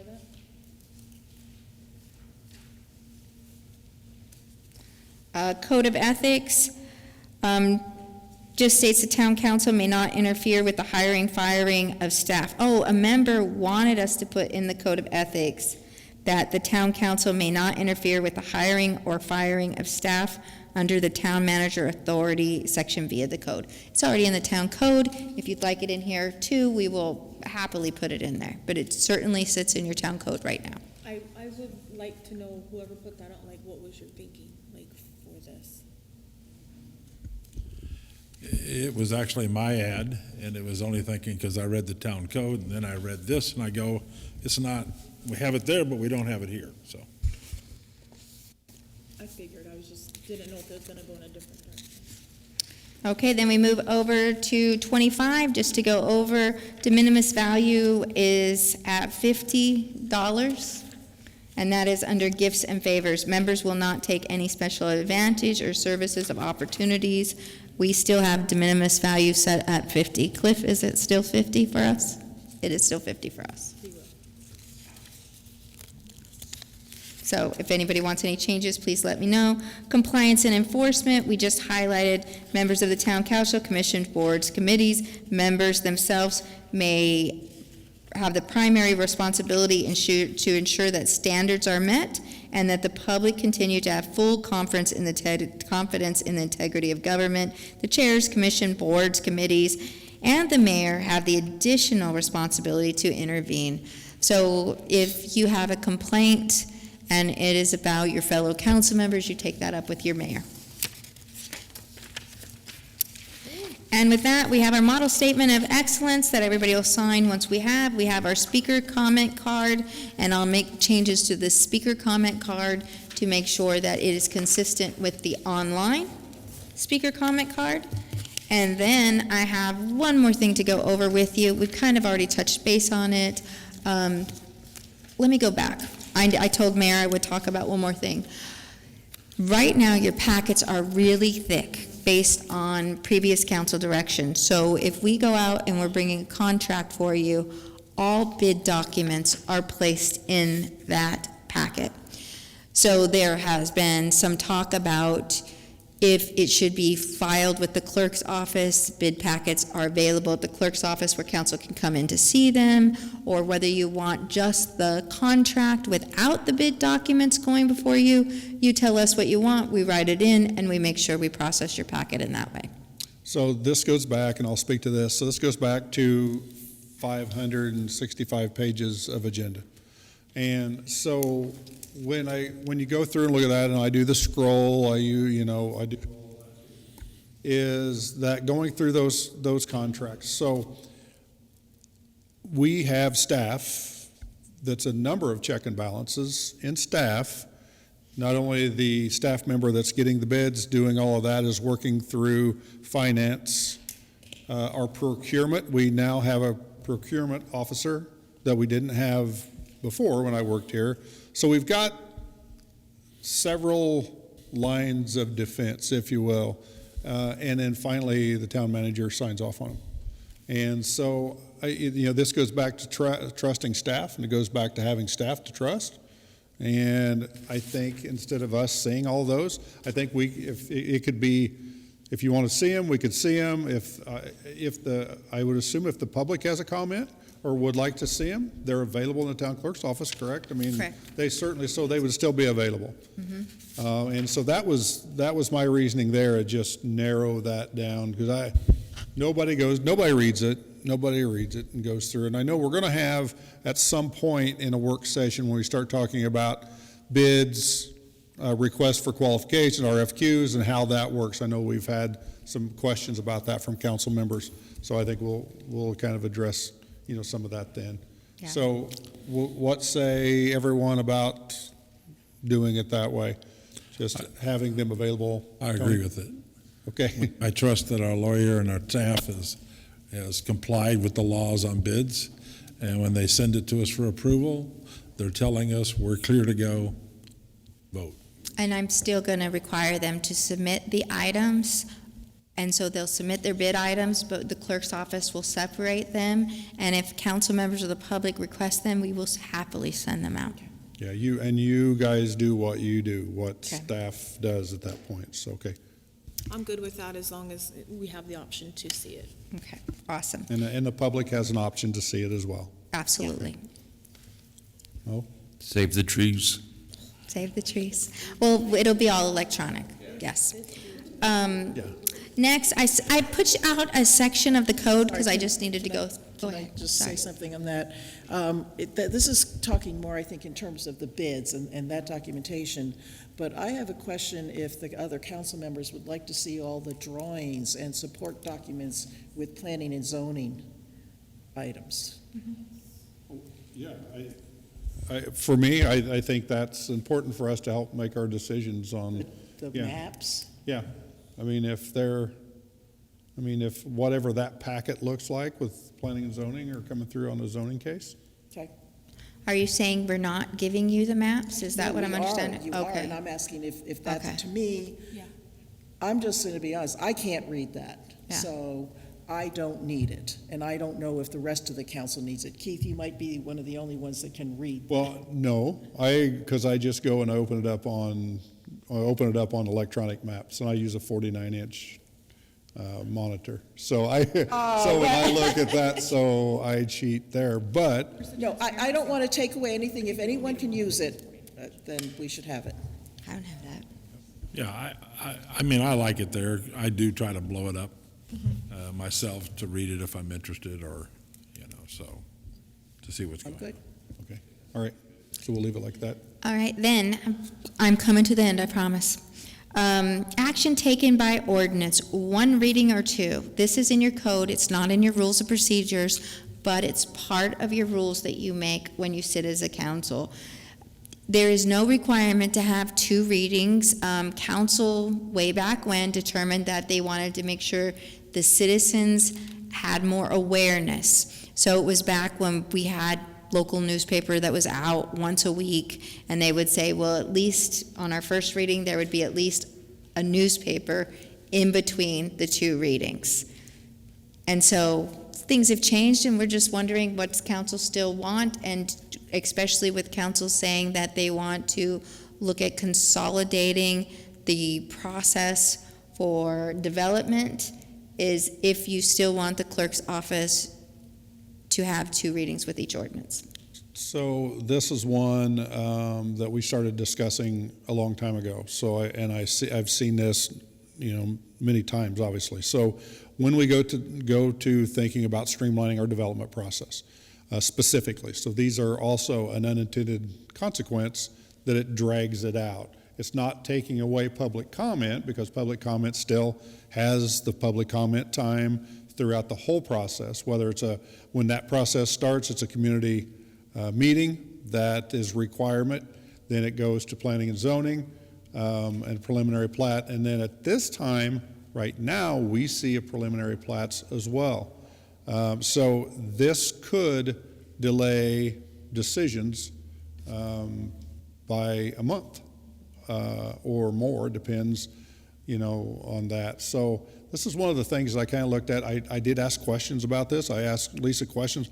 Why do we do this? Is the only time I've ever seen in my career that we've done that we have 2 readings. Why do we have this? And she said that's just the way that it's the rules. And so anyway, so I asked about this to start this process. So thoughts? And these are council's rules, so they're not. They're not ARS statute. They're not legal.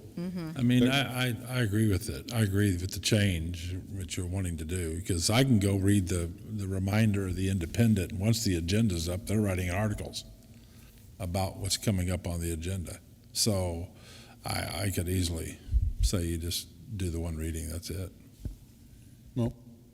I'm all for it, because in legislation, when we were up there at the Capitol last year, they had something similar, where stuff was getting delayed because it was starting over, it would start the clock over. So this is kind of similar to that, because it's adding more time. So I think kind of this works in trying to move forward. So. Okay. Tony? And some of them have done the neighborhood meeting too, right? Yeah, it's a requirement of most That's all been of done the. previously and has been open for the neighborhood. That is a to come requirement talk of to. the zoning. It depends I what it already have is. that. Obviously, if it's a CUP or whatever it is, there's some requirements. And I think this will help when AJ does his magic on streamlining. This will help him there. Anybody else? Okay, everybody shaking their head? We good? Then we will prepare that ordinance, we'll bring it back, and other parts of the ordinance. So there used to be a law that required ordinance to be published. That's no longer in place, and municipalities no longer do it, so we will remove that. The law only requires posting and publishing of ordinances with penalties, so we'll move to that also with the law. Okay.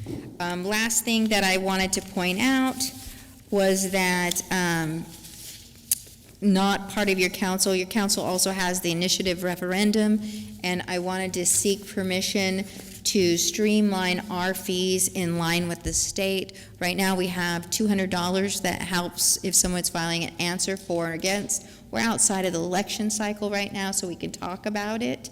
And Secretary of State's office has a $75 fee to submit a pro or con statement on any type of legislative action that has to appear on a ballot. I would suggest that we streamline and go with the Secretary of State. I would agree.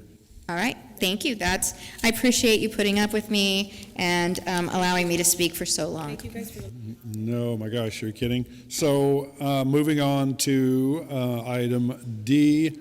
So this is something that I've talked, I know, pretty much with everyone, trying to schedule a strategic retreat. For me, this is what we will start discussing, our individual priorities. And our staff is very patiently or impatiently, depends who you talk to, waiting on some priorities. And I think we owe it to staff, and Carl isn't here, but we owe it that we need to set some priorities. And so I'll send out some direction to everyone as far as what I'm looking for, but I'm looking for low-hanging fruit. I'm looking for attainable strategies or strategic items. And so, but I'll be communicating. I want to do that sooner than later. So if we want to try to look, go ahead, Nicole. What are you thinking when you talk about the retreat? 1 day, 2 day, weekend? Well, originally we were talking about a two portion, which one of them would be more of a leadership retreat, more of a get to know each other, understanding each other, and that kind of thing. I think we're probably close to past that now. So I think we're learning each other pretty quick. So I think that 1 day would work in a retreat local, not a fancy retreat. It's just Just priorities, just setting priorities. What days are best for days of the week? I know I hate to take Saturdays, if Saturdays is the best, but I hate to take Saturday away from family time, and I won't take Sundays away from anybody. I mean, I have no problem with any day of the week. If you want to do it on Saturdays, I'll do it on Saturdays for the people that work. I know you have to take vacation time to support us, and you do that quite often. If I was staff, I would work a Saturday and then tell the town manager I won't be in on Monday. So, And that was the other consideration for staff, obviously. And I would say the manager would probably recognize that of his staff. So whatever the earliest tea time is, no, I'm joking, that's a joke. 7:10 right now. Nicole?